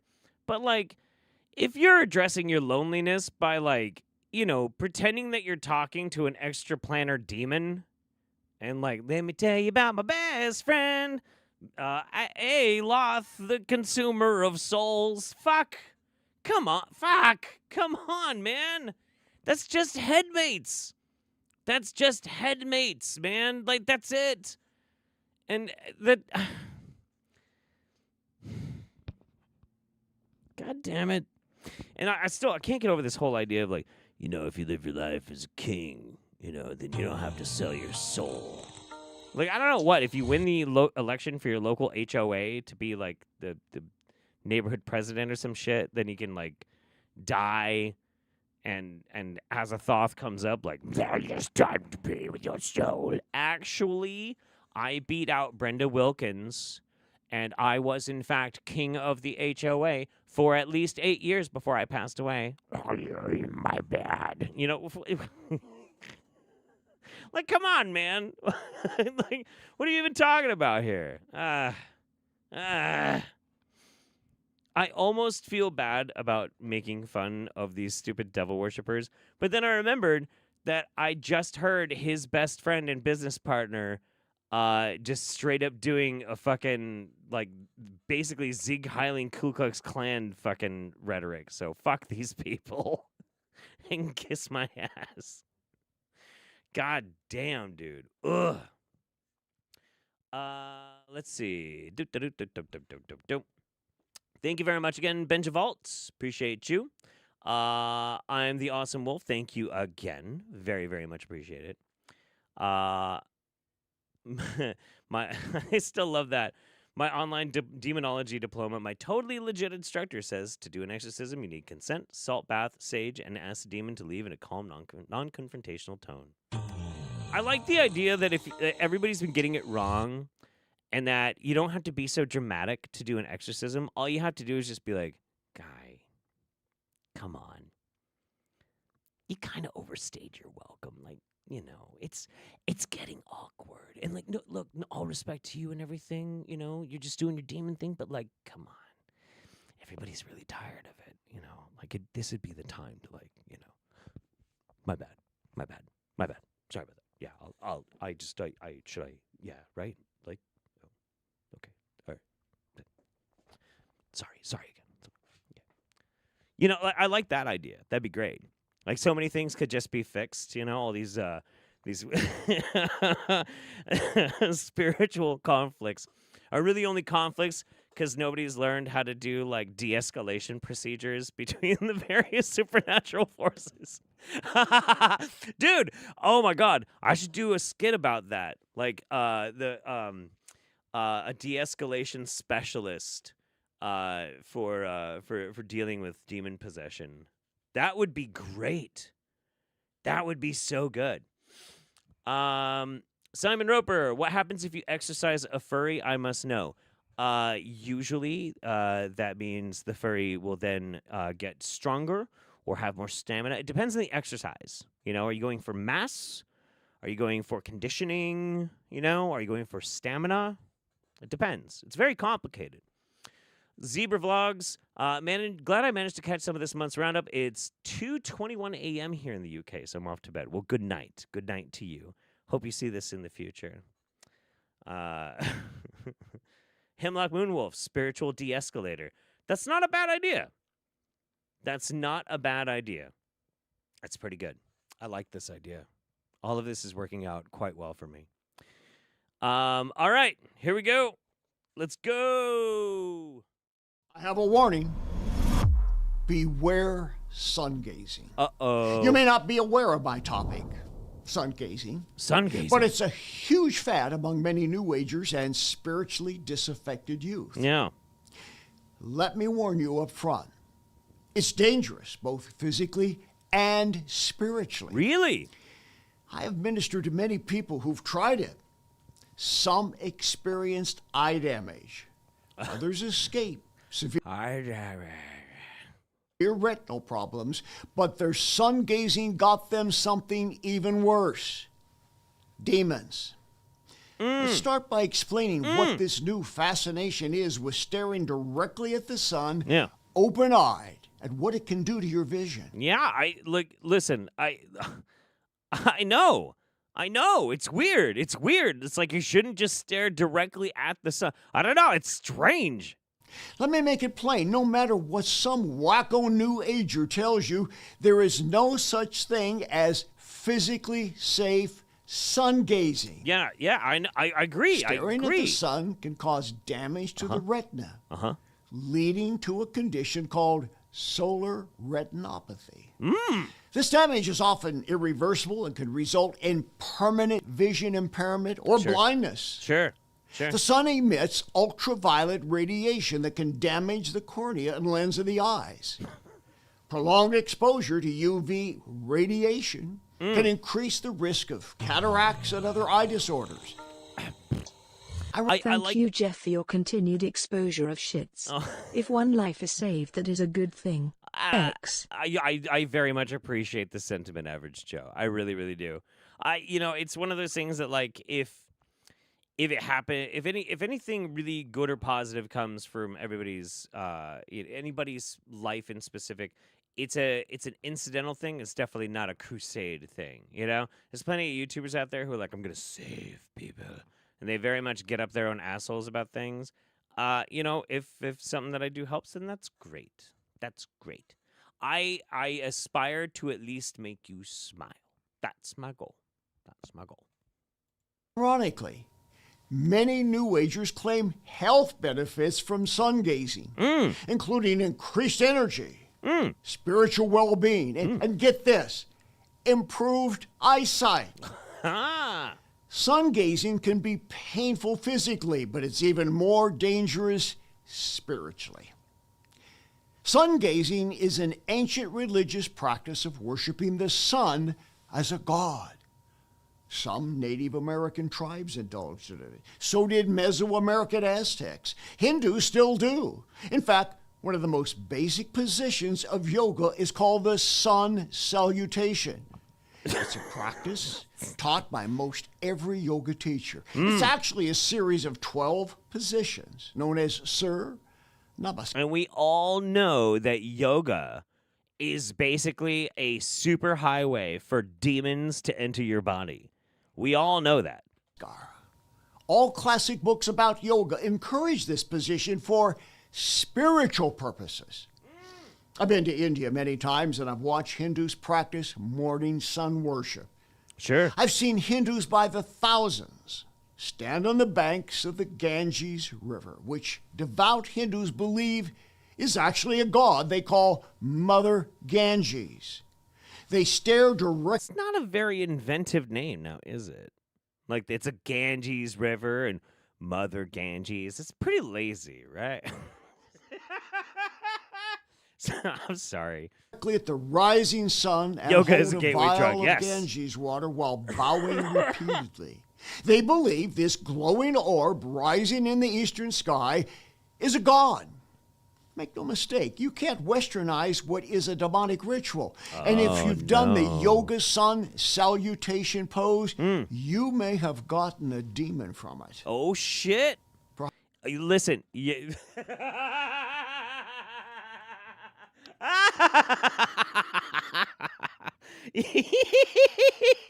My fucking pause game, man. When I get one like that, I just feel so fucking powerful. You know what I mean? Trust me, I've seen plenty of people pause my videos and I make some pretty stupid faces too, but it still elicits so much joy in me. What were we saying? Oh, right. Yoga is like unsafe sex in that you might accidentally catch a demon or something, I guess. Sure. Whatever. Perhaps most serious is the fact that sun gazing goes back to the ancient Egyptians who believed they were worshiping the sun god Ra, the source of all life. He does look stoned.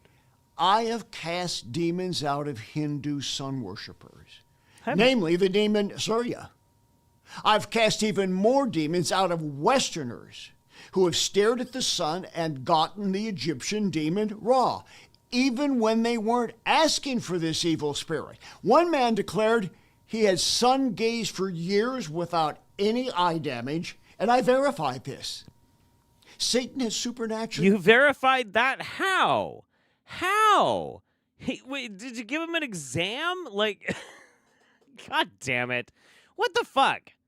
Oh, fuck it. Keep going. Whatever. Protected him.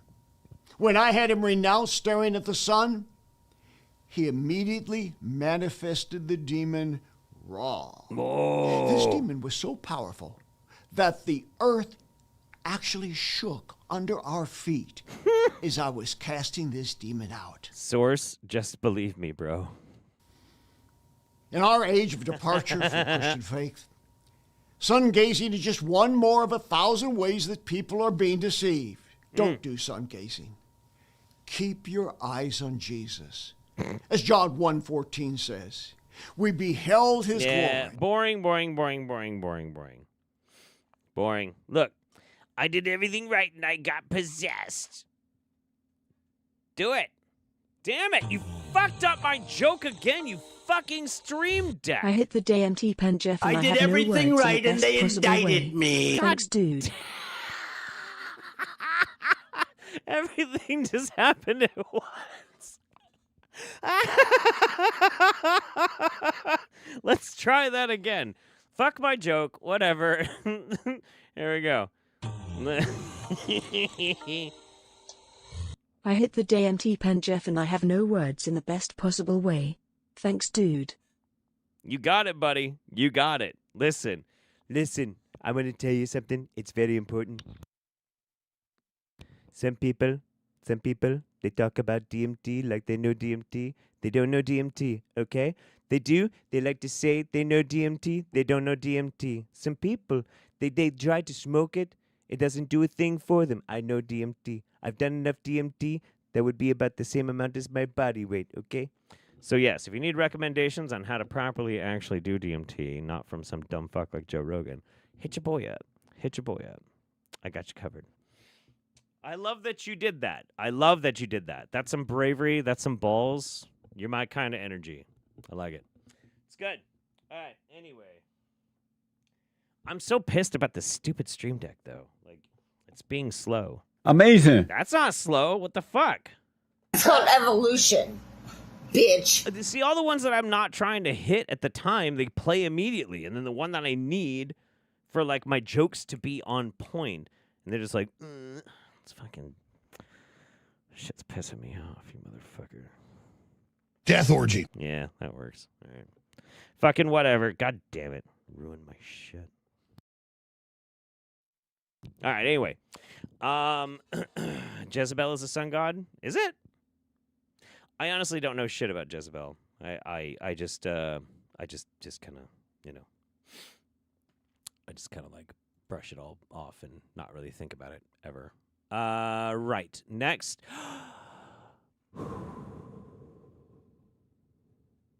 Speaking of Trump. I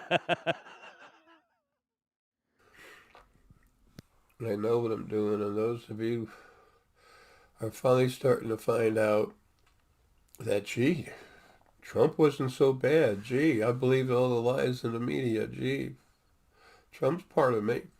The spirit inside of him, it's part of me. It's still attached to me directly. Gross.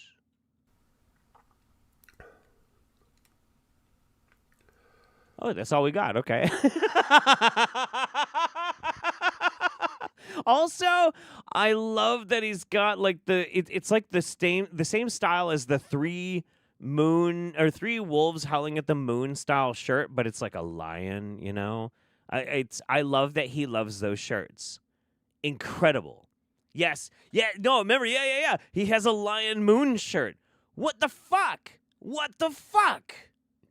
I need I need a whole wardrobe of three wolf howling at moon kind of shit. If I still had a P.O. box, that would be my mission I would ask of people is like, find me the most tacky fucking three wolf moon shirts you possibly can. Send that shit to me. It gives me life. But yeah, no, I don't have a P.O. box, motherfucker. I find it funny. I find it funny that so many wingnuts are like super into Trump, especially because of like their ideology usually seems to not be very compatible. So Great Black Dragon, I guess it kind of makes sense. I guess if you like to eat lead paint or whatever, but like the Love Has Won. We were talking about Love Has Won before. So Mother God believed that she had all these ambassadors that were like spiritual ambassadors that talked to her and interpreted the will of the galactics. The main one was Robin Williams, which, yeah, gross, inappropriate. But the other one, even though he's still alive, like Trump. Call me crazy, but everything I understand about Love Has Won doesn't feel like it's very compatible with Trump. So why do they just adopt it? It's so weird to me. I've been trying to figure it out for a while. But anyway, long story short is the big bad black dragon, he's still alive. We'll give him just we'll give him just a little bit of time. But I found it fascinating that he started talking about Trump. It's weird. No, that's a great idea. We need 3 hemlock moonwolves howling at the moon print shirts. Oh my God, Colorado biker. Oh my fucking God. What size of shirt am I? Medium. I'm a medium. Howling at the Earth Mother. What the fuck? Holy shit. That is the best idea I've ever heard in my life. Oh my God. Okay. Memory, don't let me forget this. This has to happen. You wrote it on the whiteboard. Fuck yeah. I mean, Ara, I don't mean this fucking JSX body. Piece of physical crap. This fucking shitty body of mine. I'm not talking about you and your body. So your body's okay. Physical bodies are wrong, but your bodies are great. This thing was supposed to die so many years ago. My body is just so shitty. It's just a shitty body. Anyway.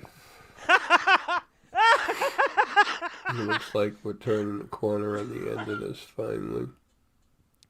It sounds like a Cards Against Humanity card. The Great Black Dragon's shitty body.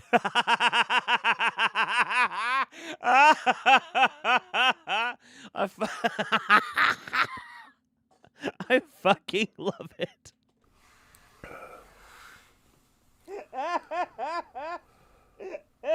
So you'll see, especially out in the desert. Like Lily was telling me. She said that I don't know if that's nearly as funny to you guys as it is to me. Holy shit. the stars are going to be floating on, touching the sand, is what she said. No. The stars will be touching the sand. And it's not just out. All right. We're good, Pop. We're fine. All right.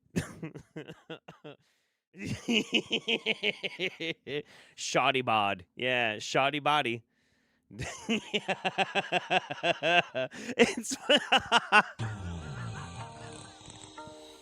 oh man, I can't laugh about him mourning his body. I hear this from my mother. She went 50 years without complaining about her disability, but now she's mourning her. Yeah, no, I get it. I totally get it. And look, like, I'm not happy with my body. Lots of people aren't happy with their body, and it's fair, you know, as long as you don't punish yourself, because a lot of times there's things that you can't help, especially with disabilities.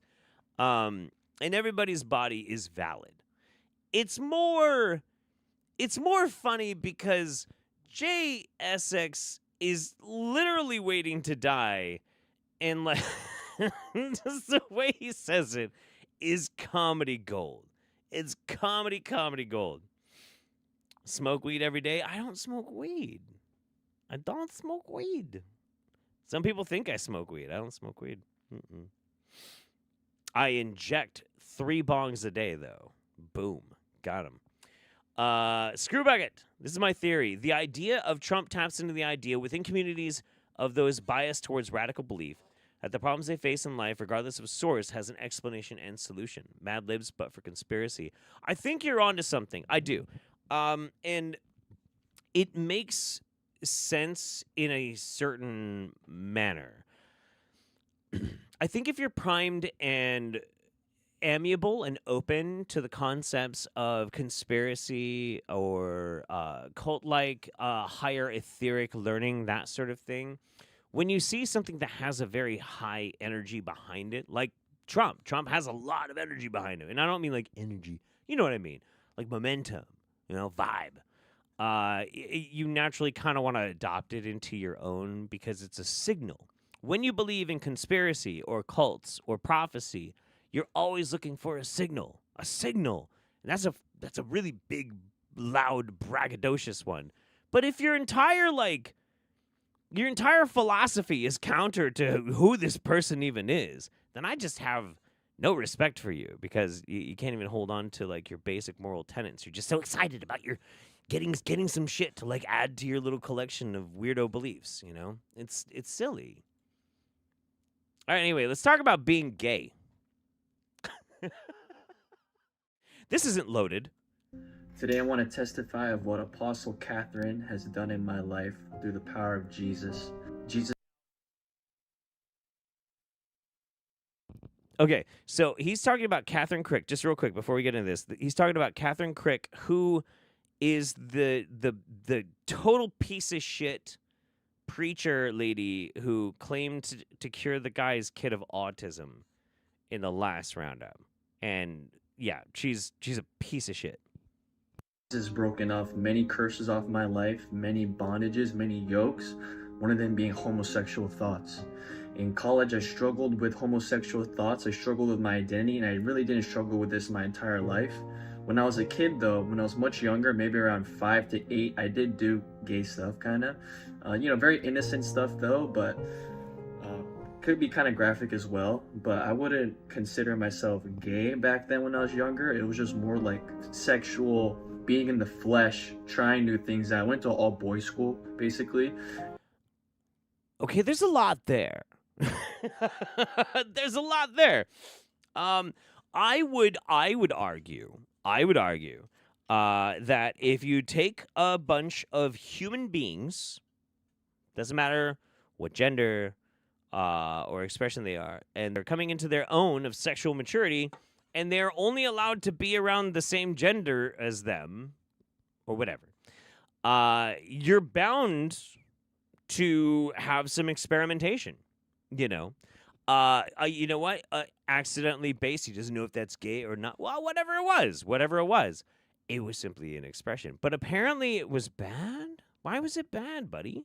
And I was very I had a lot of pent up energy towards girls, towards women. I had crushes on girls, and there were no girls around. It's called puberty. You know, but that's the honest truth. And the devil used that past, and I never really thought of that past in my adolescent years. Never struggled with my identity, but in college when I almost got raped by my best friend, that's changed my whole view on life, on the world, and the devil used my past to question my identity further. The devil used those incidents in the past to say, hey, you did this as a kid, maybe you are gay, yada yada yada. But I never struggled with those thoughts my whole life. And it wasn't until I encountered Jesus. Are you sure? Are you sure? It wasn't until I encountered the power of God through Apostle Catherine that I was able to be set free. The power of God is present, is real at Apostle Catherine's ministry, and I urge you all to go visit. The power of God and what God has done through Apostle Catherine has led me to a more surrendered life. All right. Let's talk about this for a minute, because this is something that I think about. No, I don't think a lot, but throughout my life, I've thought about quite a lot. I think it's a fascinating topic, and I think it really does have a lot of relevance. There seems to be this hyperfixation, and has been for a very, very long time, probably throughout all of human history, and we just can't seem to fucking shake it for some stupid-ass reason, that there has to be this very firm definition. Like, if you do a gay, you're then now a gay. Huh? The fuck does that mean? What the fuck does that mean? What are you even fucking talking about? That, like, you go through your whole life, and, like, maybe at one point, like, you kind of did a gay, but then you're like, nah. And you walk it through your life, and you're just doing a non-gay, and then all of a sudden, you're like, whoop, and you did a gay. And then now you're gay? What? Well, are you straight? The answer is, who fucking cares? Who fucking cares? What does it even fucking matter? What's the big fucking deal? There's like this mystification that's put out there, and it's put out by people like the people that are filling this poor guy's head full of dog shit are the same people that push this kind of thing. And it's this mystification, this demonization of the gay, or even more scary these days, the trans. And it's stupid. It's stupid and it's dumb and it makes no fucking sense. It makes no fucking sense whatsoever. I spent, how old was I when I did this?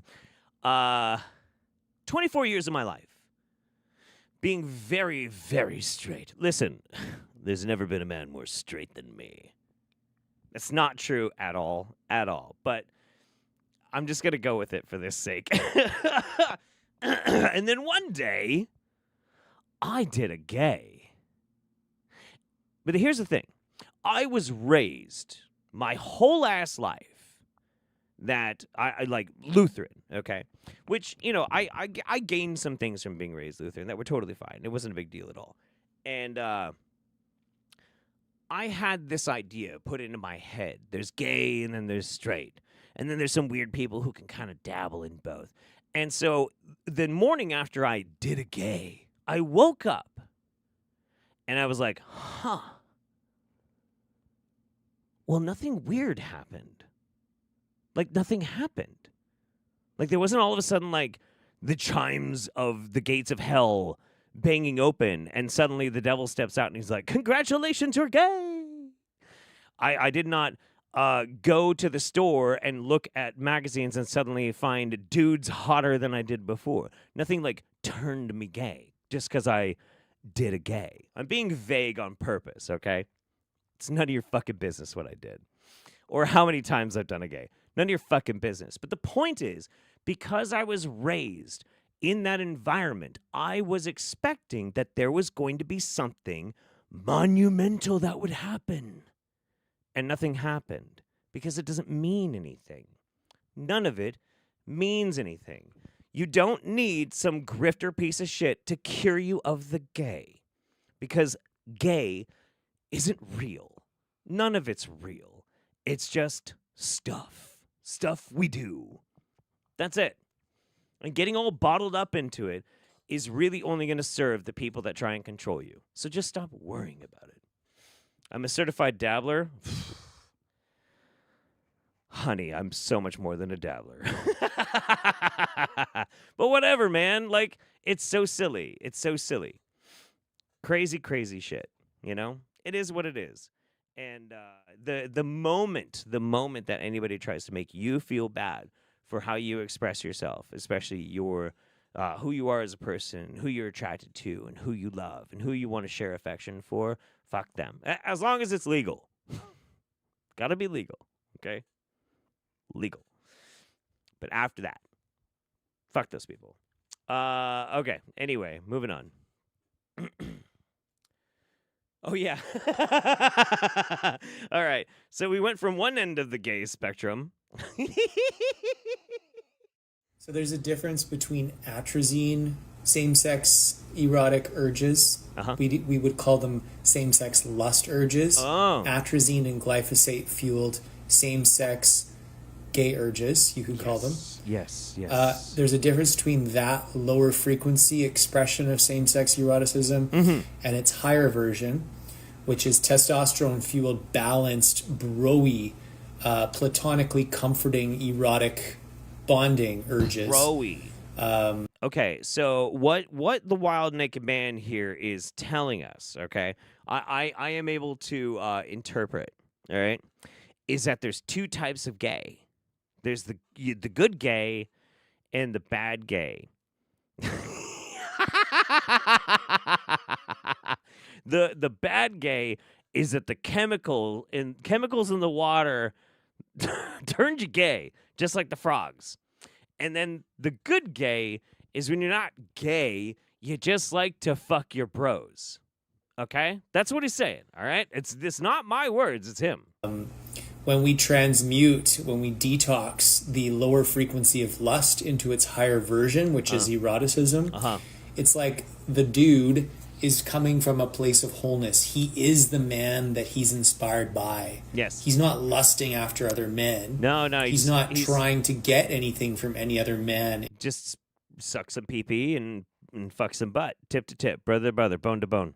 In his erotic appreciation, for example, of his bros hummus cannon, when they're changing together after spotting each other at the gym. Right. So we want to get all men to that place where it's a high vibrational, platonically comforting, erotic propensity towards bonding, a la the Spartans or the Celts or the ancient samurai tribes. This still happens in modern day Japan. In the bathhouses, the men will go in together and they'll have what's called a naked friendship or a harakunoskie. So it's all about raising the frequency of the erotic bonding back to its initial warrior technological vibration. Right. So, listen up, you primitive screwheads. The Wild Naked Man here is educating us. He's edumacating us in that there's two types of gay, okay? I bet you didn't know this. I bet you didn't know. There's two types of gay. Either you want to platonically bang your bros in the butt and swallow copious amounts of their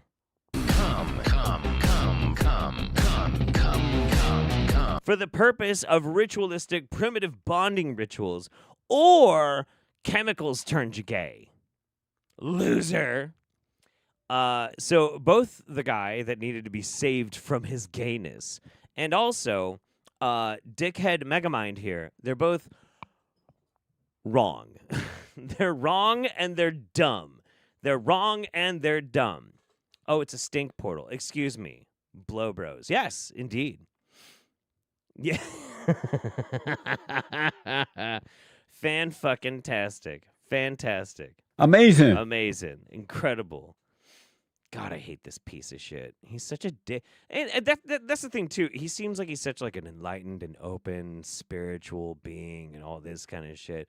But he's just such a smarmy, dumb, aggressively shitty person. He's just a shitty guy. Like a really shitty guy. I have Welcome to the Cum Zone as my alarm and ringtone now. That's fucking great. That's fantastic. Oh, did some of you not know didn't get, we're not aware of the Megamind reference that we talk about this? Oh, dude. Oh, my God. Yeah. No, absolutely. Megamind like a motherfucker over there. By the way, if there are some new people that are watching the Wingnut Roundup tonight, I would invite you to like and maybe even subscribe. Hello. I do this once a month. It's fun stuff. Yeah. I guess I can try and be a YouTuber. Do I love black people? I love black people. I love black people.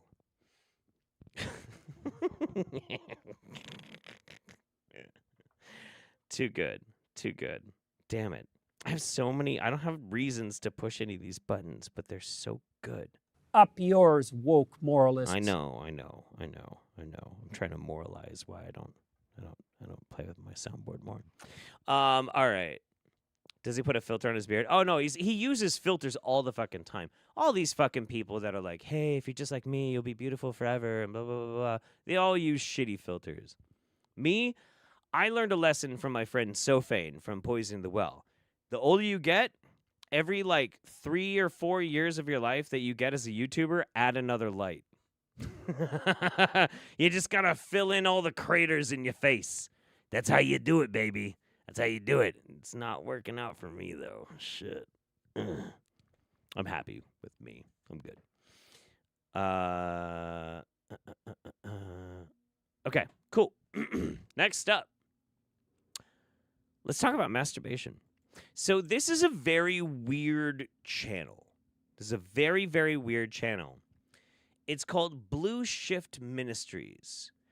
And somebody found me one of the. I have 2 videos from them, and we're gonna watch them back to back. But what's strange about this channel here? I'm just gonna show you.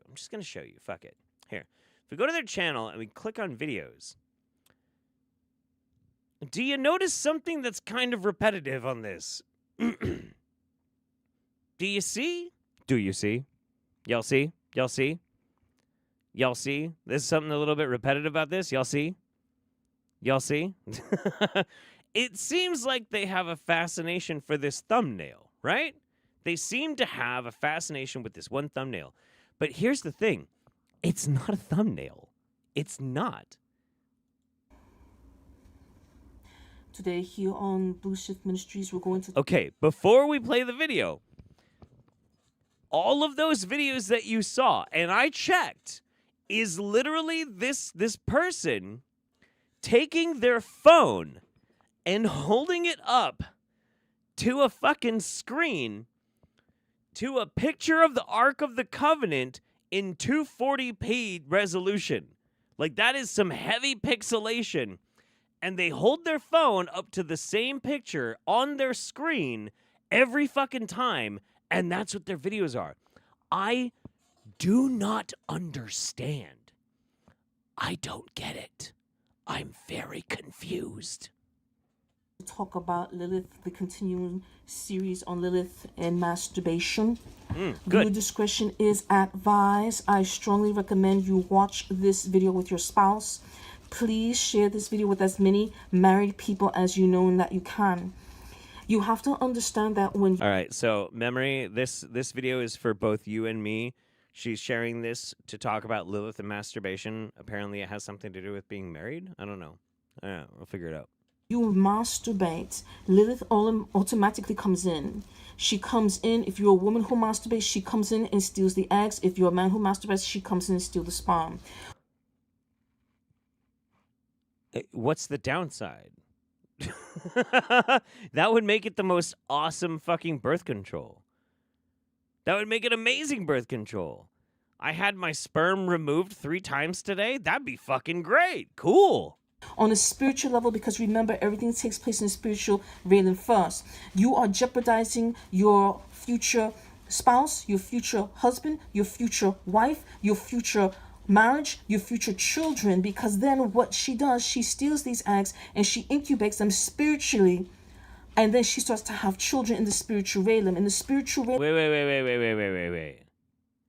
So Lilith is stealing my sperm when I masturbate. I don't think that's true. I'm pretty sure my sperm is flushed down the toilet. Pretty sure. Is Lilith like a sewer goblin?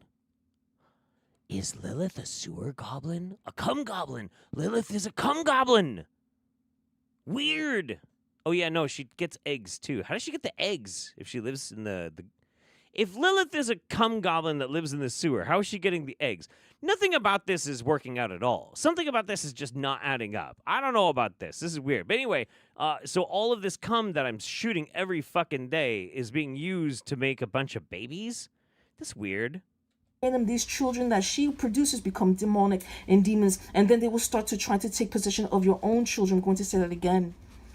When you masturbate, you have to understand Lilith is right there to steal your eggs, and then she incubates them in the spiritual realm, and then she starts attacking your children for the future. So what you're doing, you are creating enemies in the future for your future children that haven't even been born yet. Okay, from now on, every single time I fucking jack off, and I mean every time I jack off, I am going to salute to my future enemies.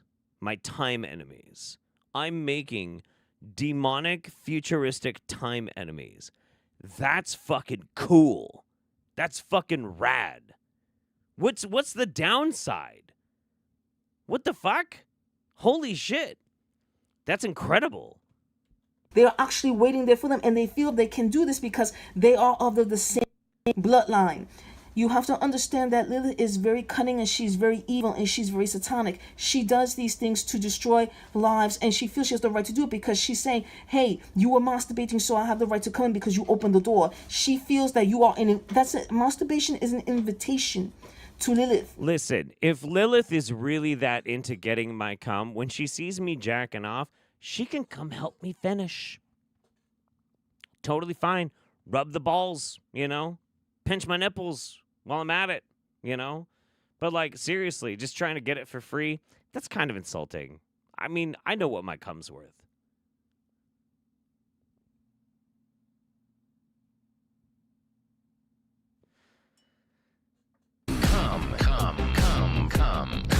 Anyway.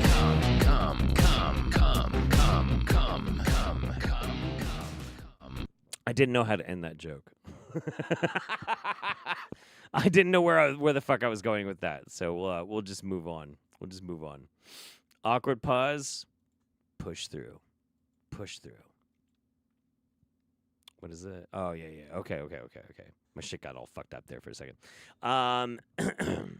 Lilith is a top canonically in the Bible. That's true. No, not in the Bible. But in the lore, in the deeper lore. That means there must be, at minimum, I don't even know how to read that. It's well over 1 trillion spirit babies out there from only one person. Oh, yeah. Yeah, absolutely. Hey, what's up, Jespro? Okay, so that's Blue Shift Ministries. But here's the thing. We have one more from Blue Shift Ministries, and we have to. We absolutely have to watch this. Today here on Blue Shift Ministries, we're going to baptize our pets. Baptism of pets is just as important. And we're going to apply the Noetic Covenant. This is Little Smokey. And we have our water here. If you have holy water, good. If you don't have holy water, you could use spring water and pray upon it. In the name of the blood of Jesus Christ, Son of David, Father, I ask you to bless this water. I ask you to welcome Smokey into your kingdom. Avashon. Leave that cat alone. In the name of the blood of Jesus Christ, Son of David, I apply the Noetic Covenant upon Smokey. May he be a great warrior in the kingdom of heaven. For he is now a part of the Noatic Covenant. Wait, I'm sorry. Hang on a second. You want Smokey to become a great warrior in the kingdom of heaven? You want Smokey to be a warrior in the kingdom of... Smokey's a little kitty cat. What's Smokey gonna do? Hold a fucking pocket knife in its mouth and like run at people? And... Smokey doesn't have any thumbs. What are you fucking talking about? How is Smokey gonna smite demons? It's a fucking little cat. What's the demon that steals your pee? Is there a demon that steals your pee? I don't know. I just got asked that question, but I don't remember. And he's now a part. It's a cat. Of the kingdom. Easy. And this is how we baptize our pets. Baptize your pets and pray for them. For pets are a part of the kingdom too. And pets are always a part of the family. Well, yeah. In the name of the Lord of Jesus Christ and the David. Yeah, okay. Cats are prolific hunters of mice. Of little mices.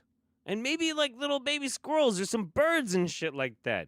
Is there a lot of demon mice? A lot of demon squirrels, demon parakeets and shit? Like, I'm sorry.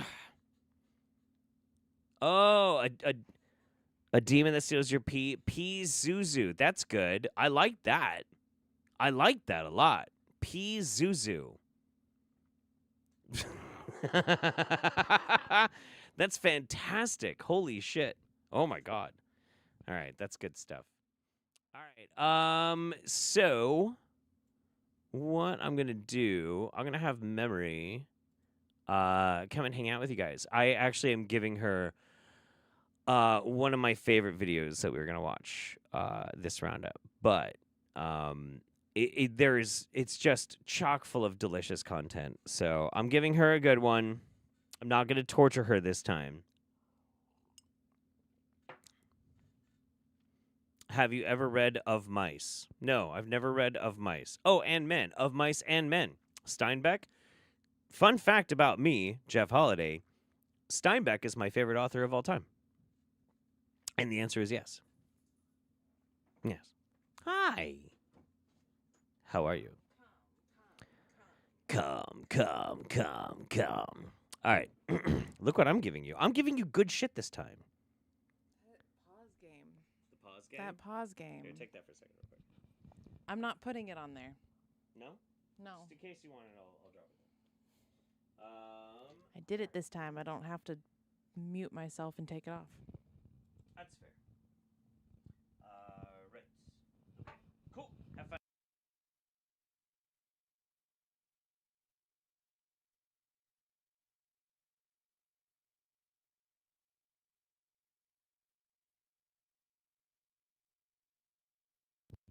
Sorry, guys. I didn't want to make a bunch of noise when I was putting the headphones in. Hi. Hello. Where are my crab people? Hang on. What? I was doing the crab dance. I said, where are my crab people? I don't know what he's doing. I want to see some crabs in the chat. It's been a while. Give me my crabs. Where are my crab people? Oh my god. Has it been... I've had a crab on my butt for a whole year, haven't I? Yeah. Because it was like, wasn't it like the roundup in October of last year that we did the crabs? I've had a crab cake for a year. Okay, I'm getting sidetracked. Let's see. Let's see. Main screen videos. Boop, boop, boop, boop, boop, boop, crab people. Yay! I love you guys so much. Y'all are the reason there is a crab on my booty. You can't hear me? Can you hear me now, Haley? Is this better? Can you hear me now? Y'all are the reason there is a crab tattooed on my ass cheek. Y'all are the reason I have had a crab cake for whole year. Yeah, I bet that's loud and clear. I literally had it right next to my mouth. It's weird. Okay, let's see. Let's see what did Jeff give me. When you get into the slides and you start to hear about the things that various insiders were telling me, the story becomes very, very compelling and interesting. And it just keeps getting more interesting and more compelling as time goes on. Is it as cool as crabs? Just move that a on little people's bit. butts. So I'm very excited to be here today because there's so much going on right now in the world, and I see it building up to a mass disclosure event that is much bigger than anything we could have imagined.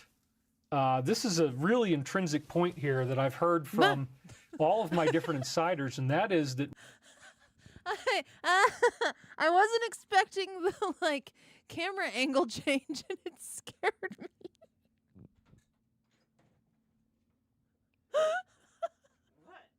I wasn't expecting him to change camera angles. Oh yeah. It spooked me. Yeah, it's incredible. Ooh, we got some lobsters in the chats too. Lobsters and crabs. I guess. Do you want to watch some of this? I have been watching it, but I'm saying is your tattoo Zoidberg? Is he a crab or a lobster? I don't think that's ever been actually addressed in the show. Yeah, because I have a crab on my butt cheek, and Jeff has Zoidberg on his butt cheek. I do. So is Zoidberg a crab or a lobster? The eternal question. He is a crustacean. He is definitely a crustacean. For sure. My pause game on point as well. I learned from the best. Yes. we are not alone in the universe. The stuff that you see that was built 10,000 years ago that looks like a decaying stone monument, these higher level extraterrestrials could have done it just now. They're outside of time. They travel through time. Mm-hmm. They're not bound by any type of linearity as we would normally think of it. And so if they wanted to go back 10,000 years and say, you know, we forgot about that, we ought to build another pyramid over here, they could do it 10,000 years ago and we would never know the difference because for them it just happened and for us it's always been there. That's a mindfuck. So this type of time travel is one of the things that our own scientists discovered these flying saucers will naturally do. Things like the Roswell crash, when you actually get to start piloting them, you find out that, wow, they actually are also time machines. And in fact, the Germans called their first saucer project Kronos because of its command over time. Do I have a like... An echo? Do I have an echo? Yeah. How did that happen? Oh, shit. Hang on. I don't know, but it's kind of like you're talking to one of those like toy microphones that little kids have. My Alexa thing is like going bananas and shit. Oh yeah, because it's named ECHO. Oh, shit. I totally fucking forgot how to like change this shit. Oh no. Just leave it. It's not that bad. All right. It's literally it's less Jeff annoying. in space. I have come from the future to warn you. I am here to tell you that this will be a fantastic Wingnut Roundup. Ooh, no, I must go back to the future. Future. He's gone, guys. Let's go back to this video. So this is really interesting stuff. And the disclosure breakthroughs I had in college really got me started. But then what really took off was when I saw the Disclosure Project in 2001.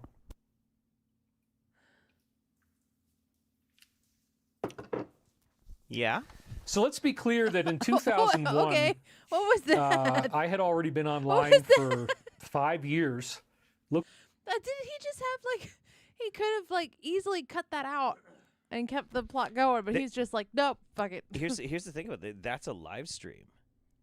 Oh. Yeah, he has all those cameras all set up, and he's got a little controller right next to him. So he's like trying to pull a Goose Wayne. Yeah, with all his camera angles. Yeah, but yeah. but not nearly as good. Also, go sub to Goose Wayne on YouTube. Goose And Wayne, TikTok. Good buddy of mine, and on TikTok. Good buddy of mine. Love that guy. Good buddy. Yeah. But you see, here's the thing.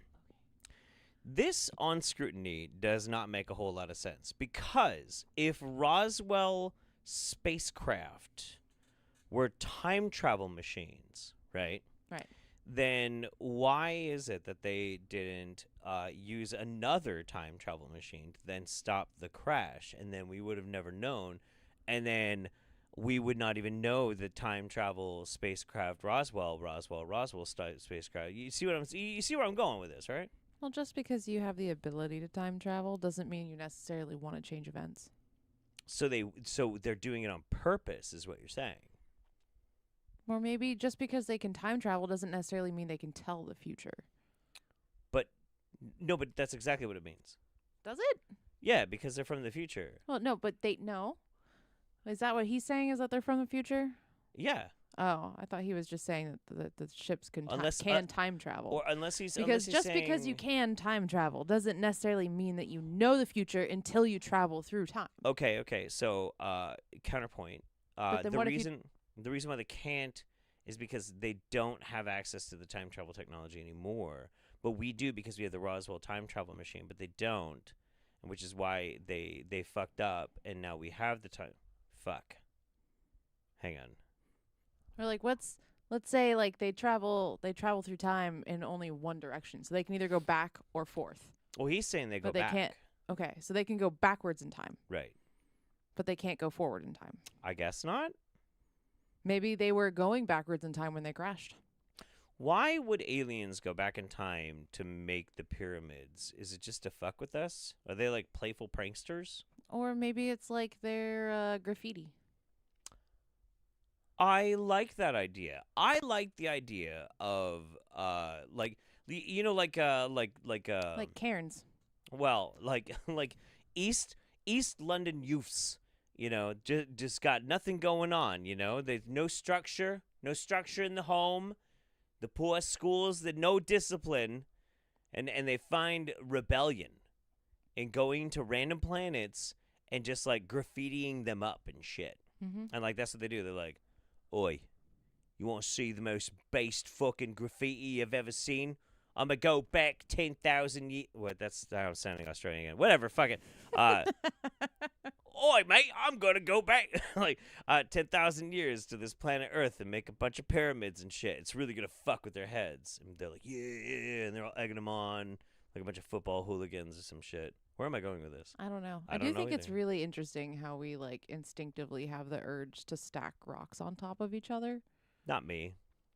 But okay, we I put- collectively as a species, because like there's cairns, and then there's like pyramids in the Middle East, and there's pyramids in South America. Like pyramids are like a worldwide thing. You know why it doesn't? I'm not. And I think it's really fascinating that humans like to stack rocks. Like it's been demystified for me, because every time somebody passes out at a party, I find every random object I can and I put it on top of them. Right. I think that's cool. Yeah, but I think that's very instinctive. But that's literally what I just said. I know, but like, I just think we can't help it. I think it's just like a thing. Right. I'm not making it. I just said it's fascinating that we do that. We I have just- the urge to do that. I just never really questioned It's just it. fascinating. I don't think that deep. No, you're probably. Jesus Christ. No, you're right. Jesus Christ, this fucking microphone. I had to take my headphones out. I can't. Yeah. You're so loud when I have those like right in my ear. Oh, I'm sorry. No, it's not your fault. Yeah. It's the headphones, so I took them out. It's the duality of man. You're like, I wonder why we do that. I'm like, I don't know. Let's get all the couch cushions and pile them on top of Mike. Yeah. I forgot about that. Within you are two souls.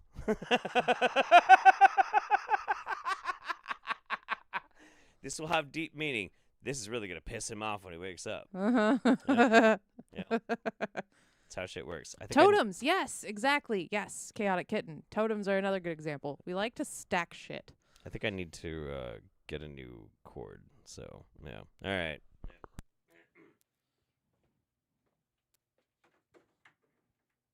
Can I get some more crabs in the chat before I have to go? Keep watching for 1 second. I'll be right back. Okay. Well, I have to put at least one headphone in to watch because I can't hear shit. I can't hear shit. Jeff has to go to the bathroom again, which is the whole reason I'm in here, is to let him go to the bathroom. And then he comes in and steals the shit. Oh my God. I can't do this one-handed. Oh my God, I'm stupid. Hang on.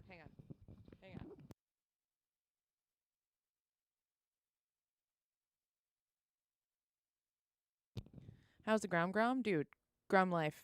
I love Fiona so much. So much. I have not had the chance to ride her since a week ago. Wednesday was the last day I commuted with her because it's been 27 degrees and I have Raynaud's, which means I lose blood circulation very fast. And you kind of need to have blood in your fingers to use the clutch. So, yay, chat full of crabs and lobsters. Do I have to go? Do you want to keep watching? No, I have to go. Oh, it's up to you. I don't care. I love the chat, and I love you. I love you too. And I hope you have a great rest of your show. I'm watching in the chat on the other side of the house. Oh, really? You better watch out or Lilith is going to come in our bedroom tonight. All right. Wait. Really? Really? Don't threaten me with a good time. Okay. All right, sweet. Did I sound like Deputy Andy from fucking Twin Peaks? Lucy, I was reading a magazine. It was talking about the prostate. Do you want to try something tonight, Lucy? Oh, Andy. If you want, you can invite Dick Tremaine. If it gets too gay, I'll just go to the Catherine Crick. Get exercise to my gay. Deep cuts. Thank you, baby. All right. Where were we? Jesus Christ. Everything's fucking bananas right now. Right. Okay. Boom, boom, boom, boom, boom. Screwbucket says, my favorite thing about people referring to Lilith as an evil anti-god deity is that she isn't canon as per the Bible. True. She appears nowhere in the Bible. Also true. She's an element of a non-canon story that has become a fan favorite headcanon. It's like, okay, Lilith is part of the expanded biblical universe. That's literally what it is. That's literally what it is. Lilith is part of the expanded biblical universe. All right, so next up, I'm gonna be really quick on this one because I don't really want to focus on it too terribly much. But we're gonna dip into Mark Bayersky.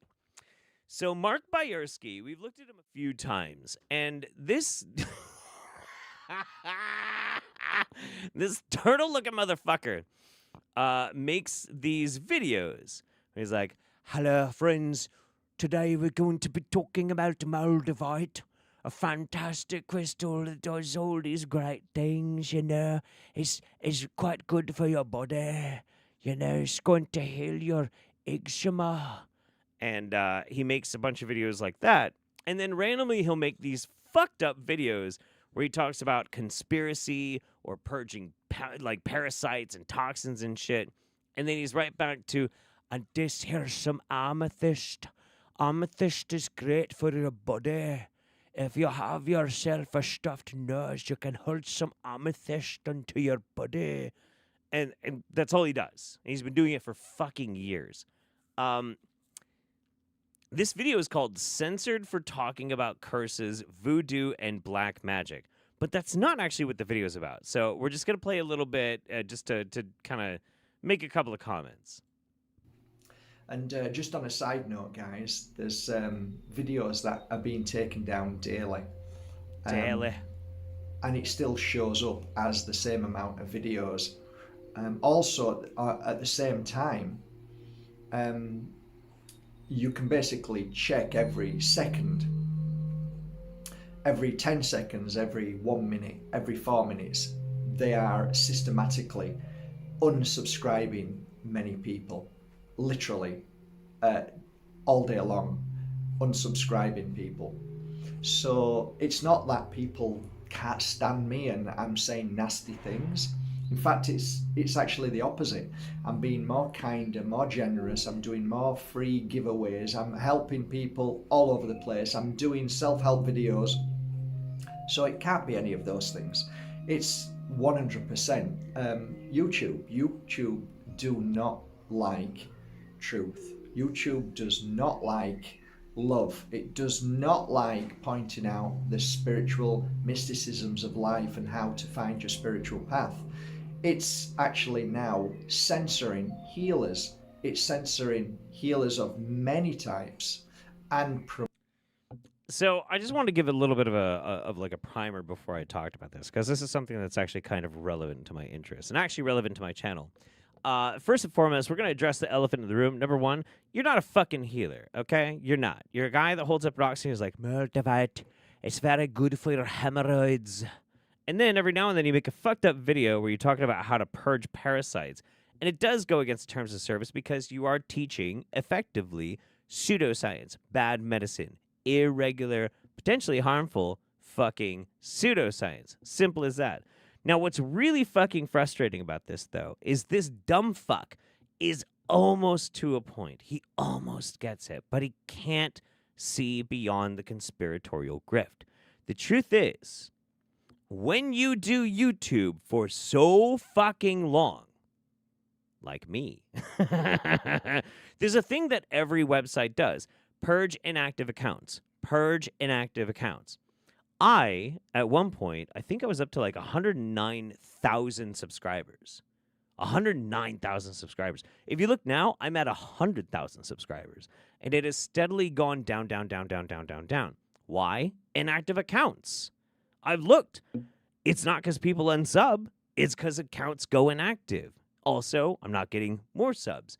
But rather than like think it's a grand conspiracy, it's just a simple fact that I don't hit the algorithm.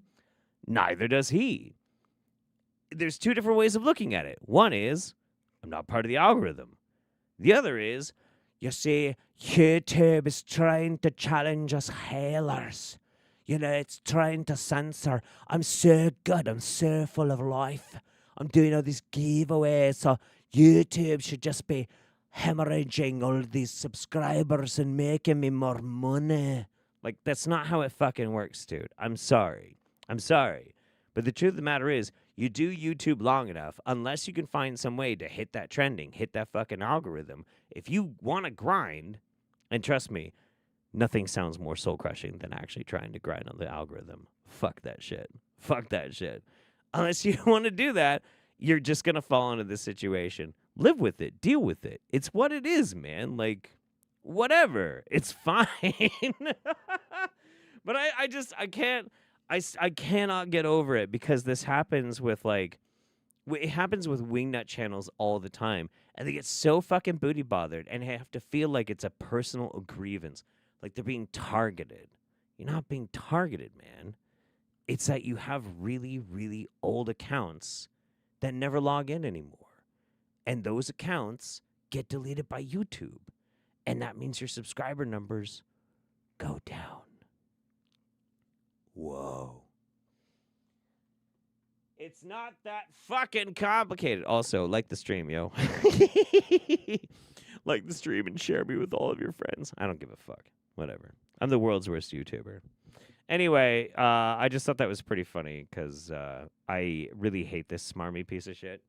I will say, if there is one thing that I feel that Mark Bayersky really does give the world as a net benefit to the world, it's incredible facial expressions like that.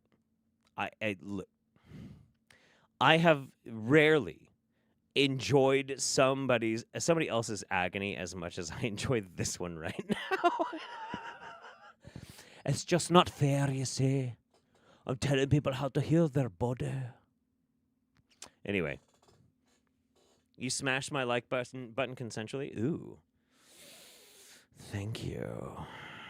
All right, what do we got left? Oh, we got some good shit. We got some great shit. All right, here we go. We're gonna briefly tap into Remedy H. You know I love Remedy H. He's great. But like we spent something like 5 months in a row just watching videos of him being hilariously racist. Hilariously. I'm not really interested in that. So I just kind of like dip in every now and then. But apparently now we're giving out cosmic names, and I'm very tempted. Hey, yo. I'm feeling generous right now. Oh, generous. Be generous, yes, my bro. I am. I'm feeling generous. Okay. And I have been given instructions by the head council of the Cosmic Elders, as well as the Supreme Cosmic Council. It's time that... How many councils are there? Because he says the Supreme Cosmic Council of Elders, no, the Council of Elders and the Supreme Council. And then there's like the Galactic Federation of Planets. How many councils are there? Did I miss Moonbee? There is no Moonbee. No Moonbee this roundup. No Moonbee. Partly because most of her content this past month was pretty boring. And there's no Jillian. Not because Jillian was boring. But we didn't do Jillian last month, and we're not doing Jillian this month. And I'm gonna put it out there. I'm gonna be dead ass honest with you guys. I'm not doing Jillian for a little bit because people can't stop making shitty comments about what she looks like. So I'm gonna try again next month to do a Jillian video. But if people make a bunch of shitty comments about her appearance, I'm just gonna stop doing it again for another few months. Like, it just is what it is. I know, no Moonbee. It's her fault. She's boring. She was boring this month. We give you all your cosmic names. Yes. I gotta call my mother because her name is Runia. So your mother's name is Runia. Cute name. Cool name. I like that. Runia literally means a strong and confident woman who doesn't care about anyone's feelings and tell everybody just how she feel. And so her name means strong and confident woman that doesn't give a shit about how other people feel. That's good. And just give the truth just the way it is, and that's my mother. I was like, I heard Rooney, I looked it up. So, myself and other Cosmic Council, other members of the Cosmic Council will be working together and in this medium. All right, medium is... Okay, so I just want to point this out. You named your mother like as somebody who yells at people and doesn't give a shit about how they feel. I feel like you're telling on yourself at this point. I really do. I really do. That's a little weird, isn't it? It's a little weird. It's a bridgeway in this medium. We will be giving everyone their cosmic names, all right? Because a lot of our brothers and sisters don't know their cosmic names. So we're going to be giving everyone their cosmic names. Okay. So you must be original to this realm, original to the planet. You cannot be a Saxon. You cannot be Oriental. Orientals are all of those who are related to the so-called Asians. Your Mexicans, your all of your what you call Arabic, those from India. Okay. So none of you guys, so us Caucasoids. It means so anybody who's not black can't get their cosmic name. So if that's the case, I want a cosmic name. I'm gonna ask you guys, since I can't get a cosmic name from Remedy H, what should be my cosmic name? And that is a question that I pose to you, chat. What is my cosmic name? You guys get to pick it out. You get to pick it out. It's all you. You are now the ones in control. I'm handing the reins to you. What is my cosmic name? I'm curious. Man, I feel like I'm getting reprimanded by an elementary teacher when Jeff calls people out for abusing Jilly. Look, it's not even really necessarily that. Like, look, I'm not here to tone police anybody. If you want to be shitty to Jillian about her looks, I can't stop you from that. I just don't want you to do it here because I don't like it. It's not really anything. I'm not posturing on some social platform of like, we just shouldn't do that sort of thing and blah, blah, blah, blah, blah, blah, blah. And honestly, it is good practice to not do that because it is shitty, but that's not why I say it. I say it because I don't want you to do it here.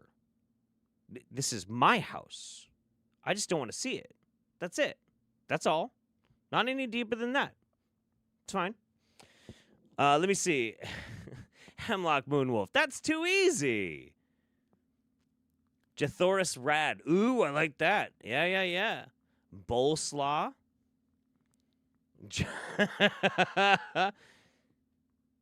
Hugh G Recruit. Daddy Jeff. Jeff Daddy the Universe. Okay. Hugh G Rection. Cool. Zordon Holiday. Like that too. No, that's pretty good. I feel like you watch some other podcasts that I'm on sometimes.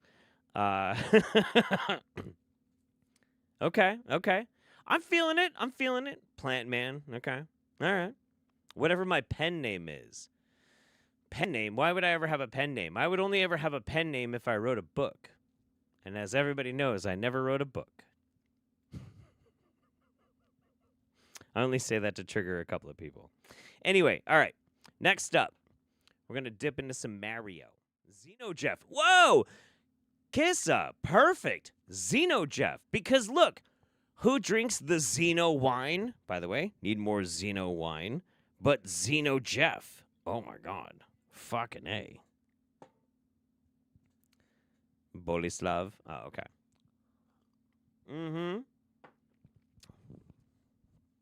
Who's Ezra Holiday? Don't know who that is.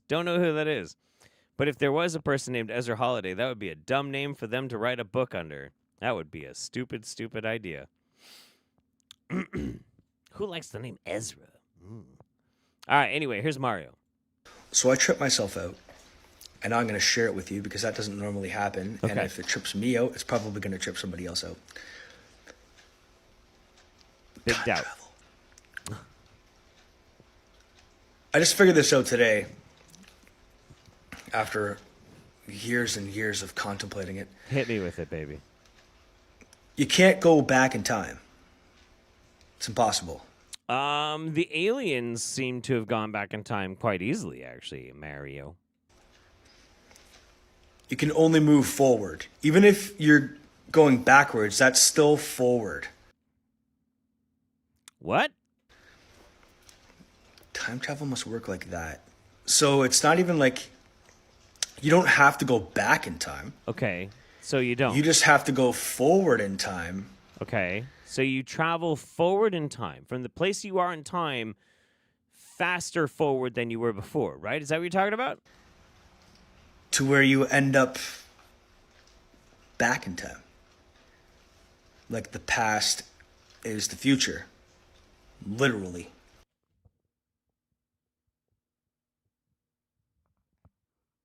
What? Are you talking about your individual experience? Like, I'm going to travel back into the past, but because I'm going to do that soon, it will be in my future that I go back in time? Is that what you're talking about? So you're only ever moving forward, which would mean time travel is just inevitable. What? It's the simplest form of time because bruh. Because you're only ever moving forward. So how can you go backwards? Even if you do go back. I swear to fuck, every single video of his is I am 14 and this is deep. I swear to God, he is the embodiment of I am 14 fucking years old and this is the deepest thing anybody has ever thought in their fucking life. What in the fuck is wrong with you? Holy shit. Like, it's... And the thing is, okay, It's not his fault. It's not. It's not Mario's fault. It's not. I'm going to tell you right now, because I don't like this fucking guy, but I'm going to give credit where credit's due. It's not his fault.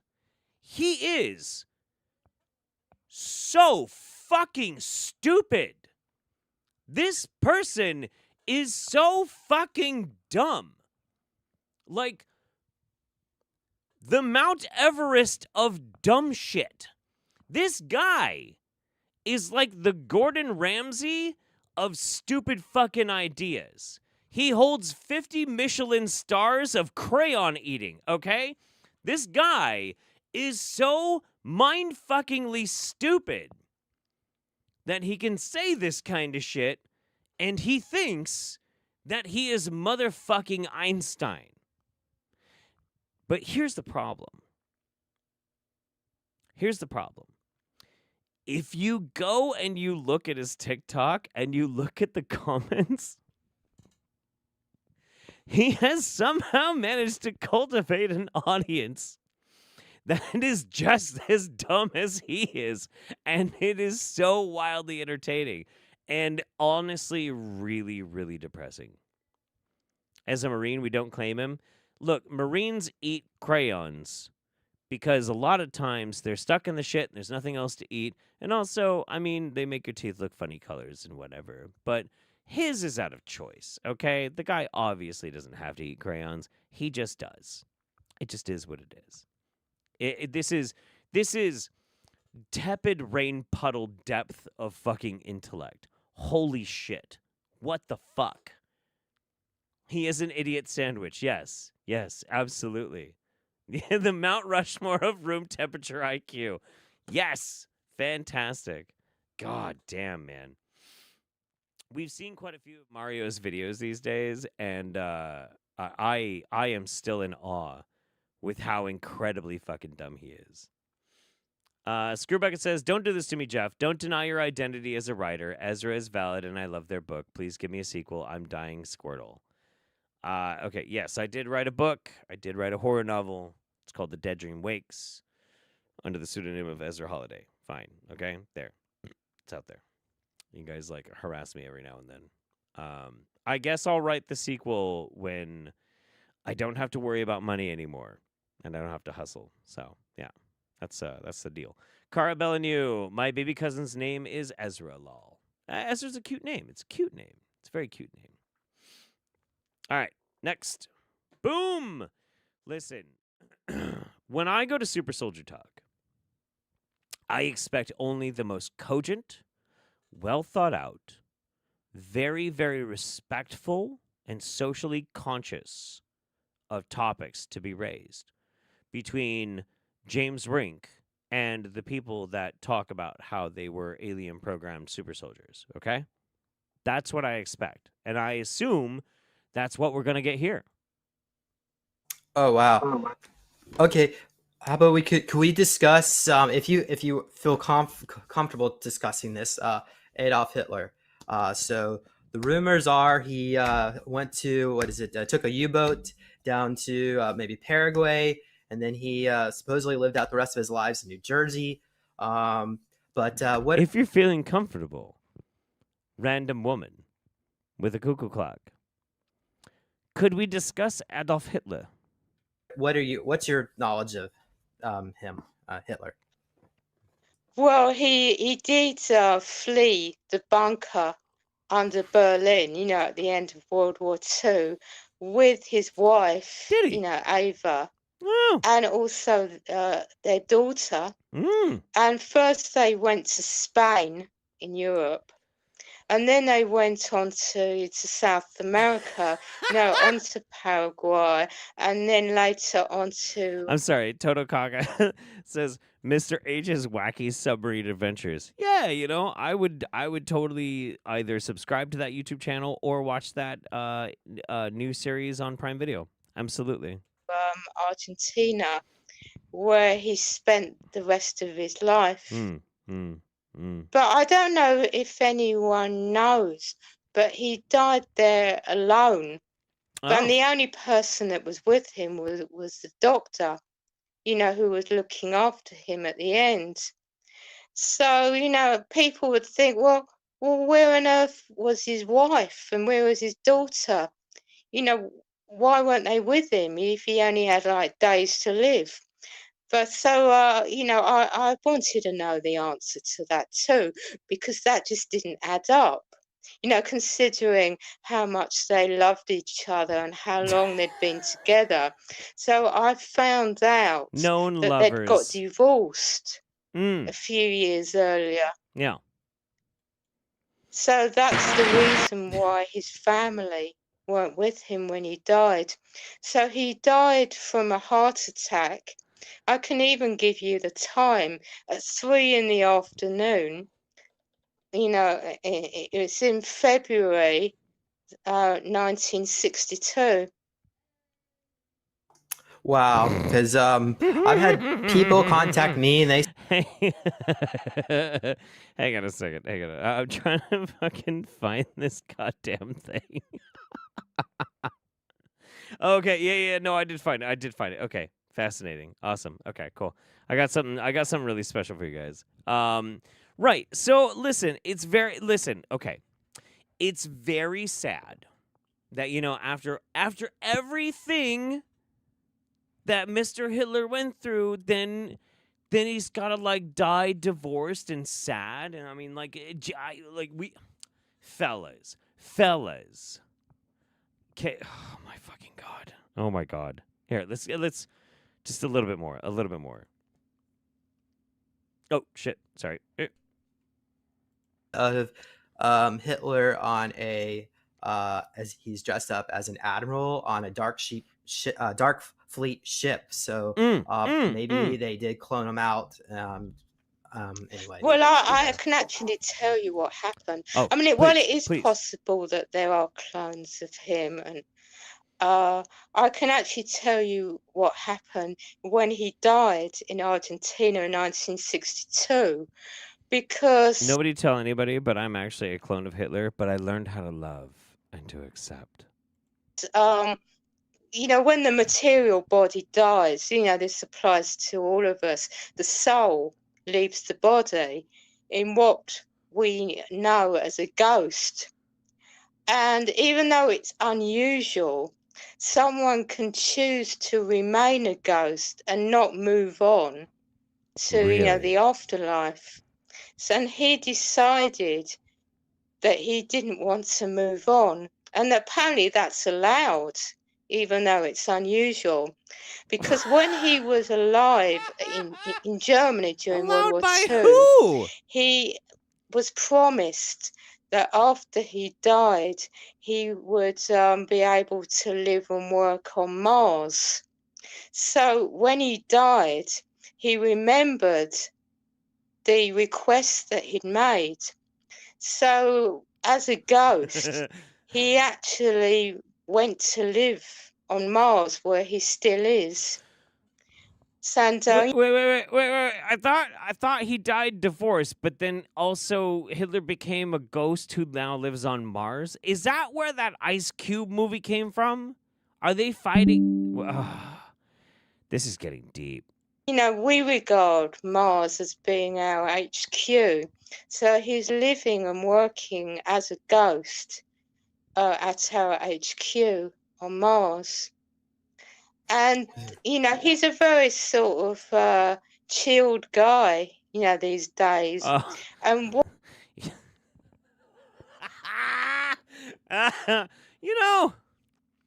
He had some issues back in the 40s, but these days, chill guy.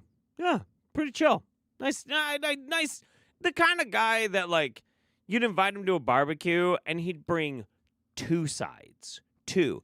And not just super easy, goes to the grocery store and gets, a fucking, veggie platter with some ranch dip or some shit like that. No. He makes, a casserole and deviled eggs.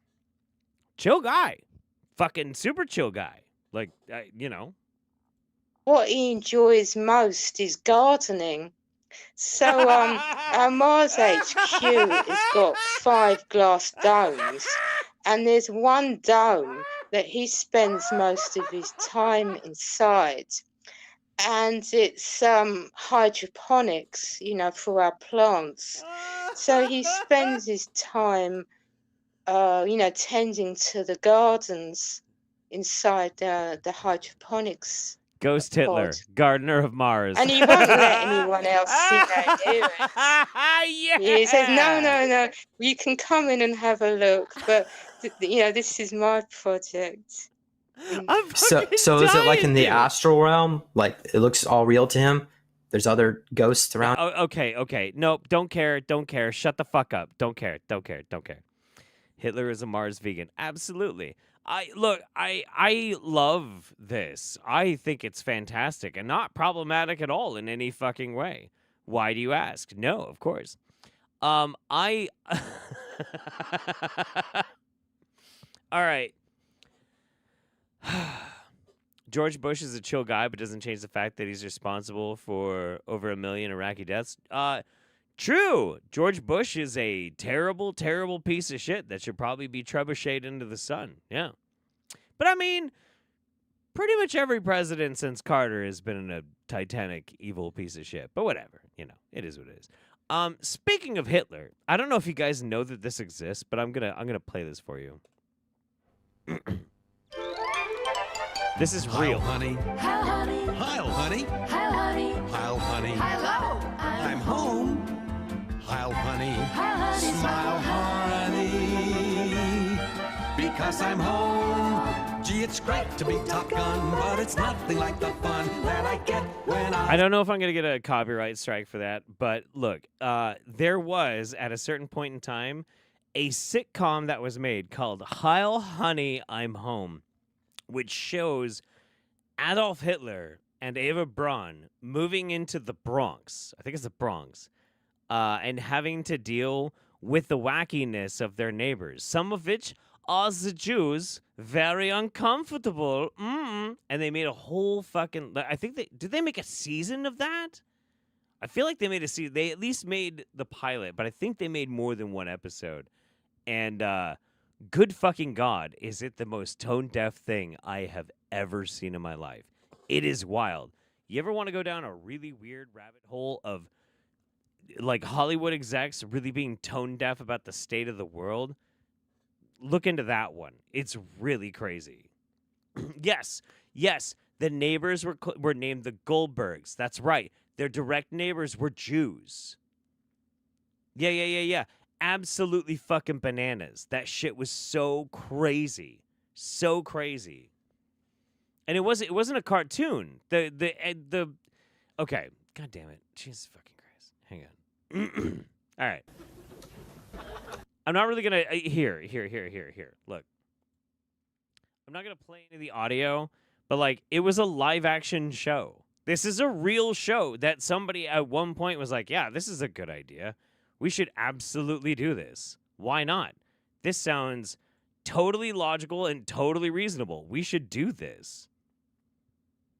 Just saying, if you ever take a moment to think like the world is completely bananas, like why in the fuck do we do this, that, or the other thing? That seems so strange. That seems so dumb. Why are we so like completely out of fucking control?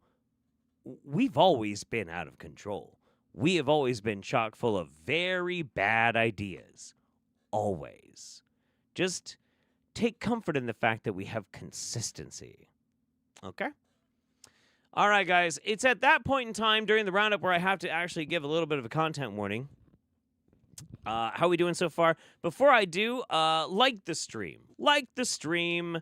If you're new here, please subscribe and hang out with me further in the future. I'm crazy. Whatever. But I love having you guys here. I've been having a great time. It's been a good month. It's really, really fun. Subscribe, comment, all that good shit. Check out my Patreon. But content warning, from here on out, shit gets gross. And I mean gross. Gross, gross, gross. I'm going to take you through some gross stuff. And it seems pretty like the gross stuff that we usually do. And then I'm going to fucking do a reverse Uno card on you. So if you're ready for it, here comes some gross. Let's do it. Let's go. I just want to speak a little bit about the importance of drinking our urine. Okay. Did you know that we're actually born in urine? The amniotic sac is filled with urine. For the first 3 months of our existence, we are looping our mother's urine, and then at 3 months gestation, we begin to loop our own urine after our kidneys develop. This really just demonstrates the importance of urine in healthy development and healthy cells. God didn't create us in water or juice. We were created in urine for a reason, because of all of the health benefits. Do your own research. This information is being withheld for a reason. Now, what's fascinating about that lady, and we're going to visit that lady again here in a minute, and that, yes, of course, she is holding a big jar of her own pee-pee. Her own pee-pee. Is Harley Poe, do not ruin it for anybody else, is that she lives in a tent. She lives in a tent with 2 of her children and makes videos on TikTok all day talking about drinking her piss. Normal stuff, right? Normal stuff. We'll touch base with her again here in a minute, but let's learn more about urine. So just a reminder that Shivambu is that powerful of a perfect medicine for you and everyone. It's called the nectar of immortality. It's also called Amaroli. It's also called Zitu in Nigeria and Amarillo by morning. Amarillo juice in Botswana and Loda-Cola in India. It's also called Arian. Weird. I call it OJ because it's my orange juice. And it's just a beautiful, beautiful. I love when people make up pet names for their own excreta that they're about to then consume. It's so cute. It's so cute. It's so quirky. It's like your own. You are your own manic pixie dream girl, Brother Sage, and that's so cute. That's so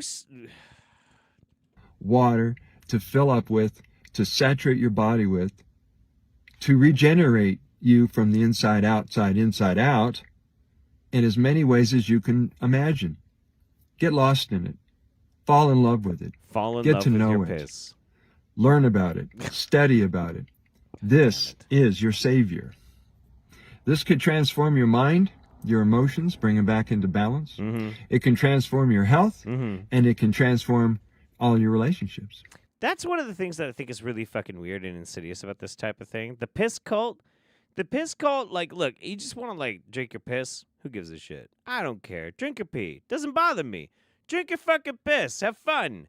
But, like, when you start talking about all the ways it could, like, cure and help your life, you're not talking to yourself.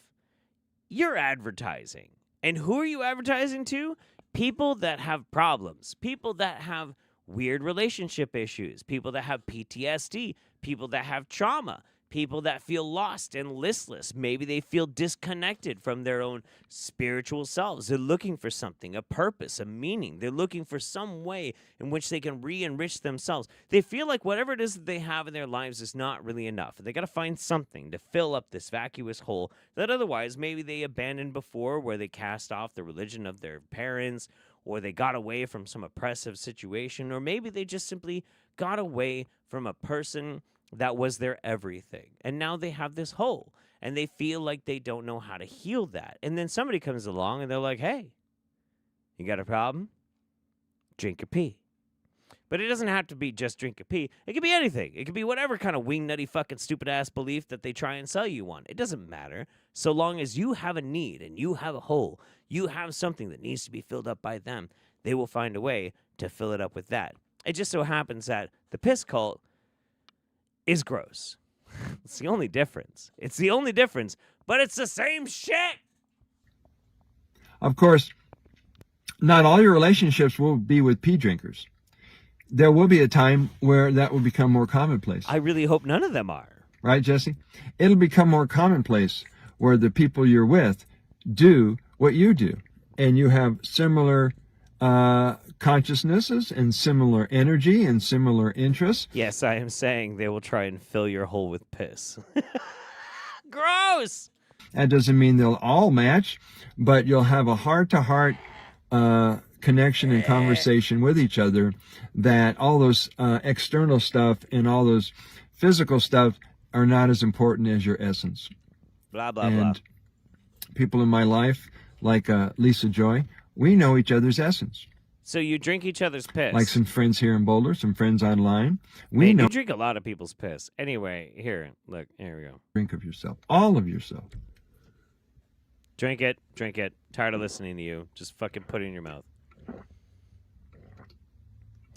If you want to know that tastes good, fast on it. And fast on it. Today I've had banana, pear, raw living spirulina, Shivambu, and I can taste orange the juice banana with in my pee-pee. grapefruit, ginger, and lemon. And that's my story. I'm sticking with Brother Sage. Love yourself. Be kind. Be honorable. Be compassionate. You're disgusting. What's up, yogis? As you guys probably know, I like to take my superfood supplements from different companies. I'm a brand ambassador for Symbiotica, for Chalk, CHOQ, and Purium, 3 of the best superfood companies in the world. And you know, it costs a pretty penny. I'm grateful to get some good discounts, and I like to maximize the benefits of these superfoods by urinating into a cup in the morning. It's nice and kind of like fluorescent yellow because I take a lot of B vitamins. And then I reappropriate the superfood benefits into my system as I do my morning routine. That's fucking disgusting. It's really gross. Listen, I spend so much money on these stupid fucking vitamins that, honestly, vitamins are bullshit, by the way. Supplements, also bullshit. Don't bother with them. Totally bullshit. Unless you have an actual medical doctor that's prescribing you something and saying that it might actually help something, don't fucking bother. The entire vitamin idol should be burned to the fucking ground in every motherfucking Whole Foods. I don't give a fuck. It's all horseshit. All horseshit. Fuck that place. Fuck it, fuck it, fuck it. But if you are spending several $100s a month on these horseshit fucking supplement pills, sure. If you think you'll get more of your money's worth, drink your fucking vitamin piss. I didn't pay for it. Do whatever you want. Who cares? Jesus Christ. Whatever. I'm so angry at the piss streakers tonight. I don't know what it is. Oh, whoa, yeah! It's very powerful. This is a huge aspect of traditional yoga. You know, when I first started teaching yoga in 2003, it was interesting because it was not cool for dudes to do yoga. And like, is this interesting, really?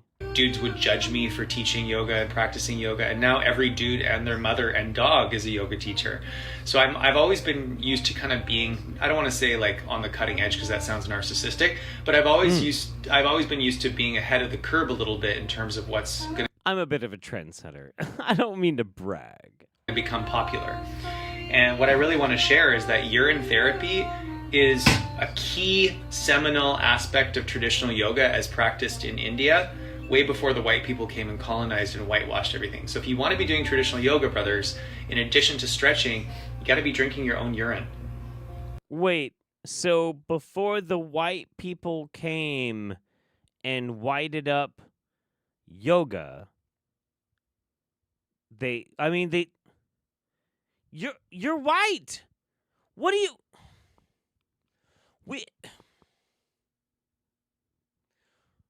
What the fuck? What? Oh my God. Jesus Christ. I was about to laugh at that. Whoa, yeah. Yeah, absolutely. Do we get any content from Jan Shamanic anymore? That's a good question. So yeah, we looked at some Jan Shamanic stuff for like a really long time, and Jan Shamanic seemed to be like really going down a dark path, and then he actually started going to community college, and he was still making some pretty weird videos. I was watching them, and I was kind of keeping an eye on them, and he was still just kind of like going bananas and whatnot. And I'm like, this guy's he's not gonna last in community college. And he still does make some pretty weird hippy dippy wackadoo videos, but he's still in college. And like Jan Shamanic is actually busting his ass to like get an education. He puts his spirituous sessions on P-Hub. Oh, on Pornhub. Ah, Disholamel. Thank you very much. I appreciate that. Yes, that's true. Will Blunderfield does put his spirit sessions on Pornhub. We obviously can't watch them here. He also loves to post pictures of his asshole and his taint on Shitter or X, whatever the fuck it's called now. But yeah, no, I and thank you very much for that. I really appreciate that. That's very generous. But yeah, Jan Shamanic is actually making his life better. And so I'm very, very happy for that guy. I think that's really cool. I'm very happy for that dude. All right. So last time I'm gonna warn you, this next video is fucking disgusting. It's absolutely fucking gross. So one more time, let's go back to Lucy Aura. Here we go. Oh no.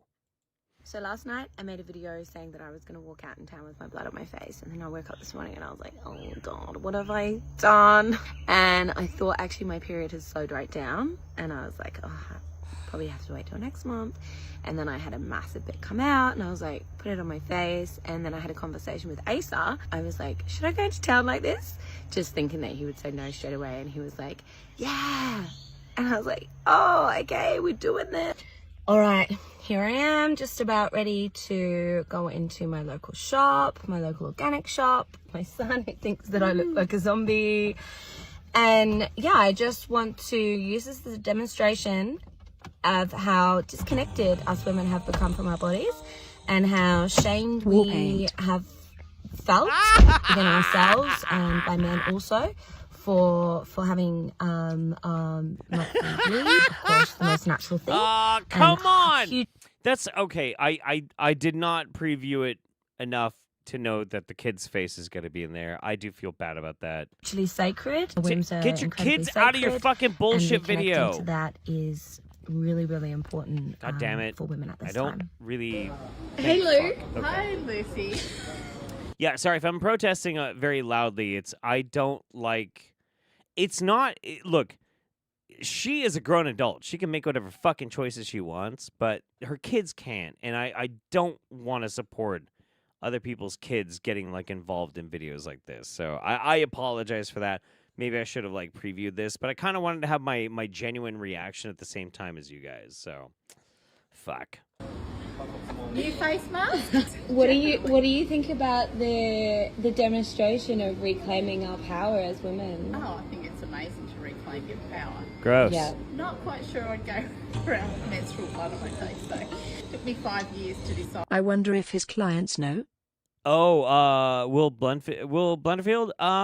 So about those spirit sessions getting posted, I don't know. I don't know. I know a lot of the people that are involved with Megamind, Pornhub Megamind, whatever the fuck that dude's name is, Will Blunderfield. I know a lot of them actually are super cool with that, but I don't know if all of them are. I hope so. I hope so. I hope everybody's getting consent for all the shit that they're involved in. You know what I'm saying? That I needed to not have my uterus.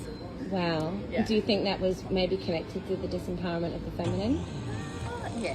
And Do you feel like maybe there was a concerted effort to try and keep us from rubbing our period blood all over our face? And look, no hate to anybody who wants to rub period blood on their face.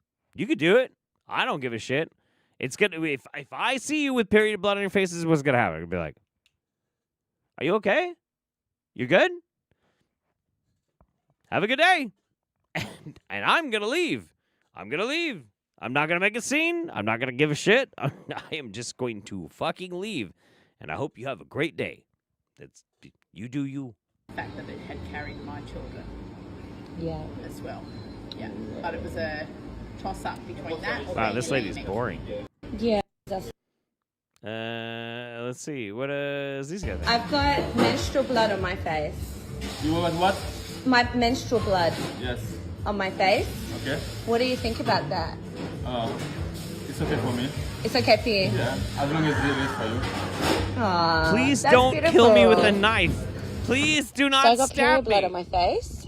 What do you think about that, brother? I don't know.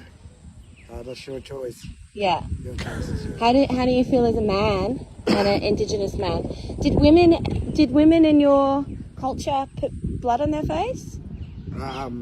Traditionally? Women and business is women business. Okay. And men business is men business. Yes. So you don't really see the blood traditionally. No. Here it is. How does that make you feel? Excuse me, Indigenous man. Pardon me, Indigenous man. Man who comes from the culture before we took over your entire culture. What do you think about me smearing my pussy blood all over my face?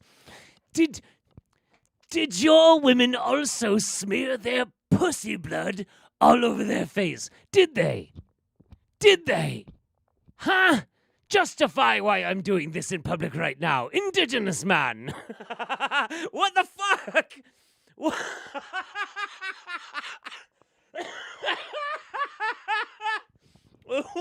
in the fuck? I swear to God. Oh my God. What in the fuck is wrong with you? Oh God. Oh man. Jesus fucking Christ. I feel like I am about to cringe out of my own skeleton. What in the fuck? She became really popular at the dog park. Dogs loved her, licked her face all day. Fuck you, Colorado. What the fuck, man? Come on, man. You son of a bitch. It's true. At least it's not poop. It's not the worst thing we've ever seen. It could always be poop. All right. Anyway. Guys. Thank you so much for hanging out with me today. Wow. That was, I feel like we just ran a gauntlet. And I was saying that, like, right before the roundup started. I was like, I really feel like the roundup this time is going to be kind of like a fucking gauntlet. It feels rough. But I had a great time. I had a fucking great time, and that's why I love doing this kind of shit. So again, on Saturday, we're going to be on Twitch, twitch.tv/RealJeffHoliday. Go check out my TikTok. If you do TikTok, you'll be able to find me. If you're new here, please subscribe and like. Check out my Patreon, all that kind of good shit. But otherwise, what we will do is we will be right back here in one more fucking month to be back for the Wingnut Roundup in December, rounding out the end of the year as we do every year, because that, my friends, my loves, my beloveds, is how we do. Thank you so much for your time and attention. From my family to yours, take care of yourselves and each other. See you next time. And I'm fucking out of here. Bye, everybody.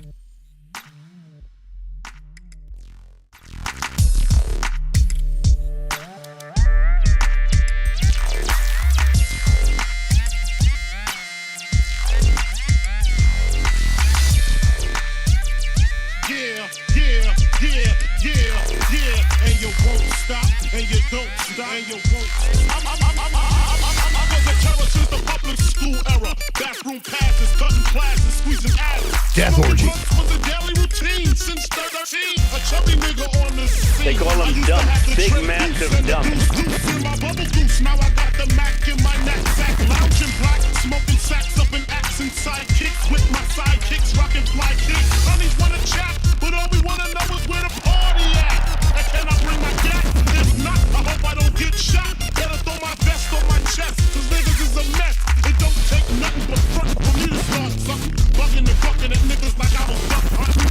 Dumbing out just me and my crew, cause all we wanna do is It's called evolution, bitch. Bullshit and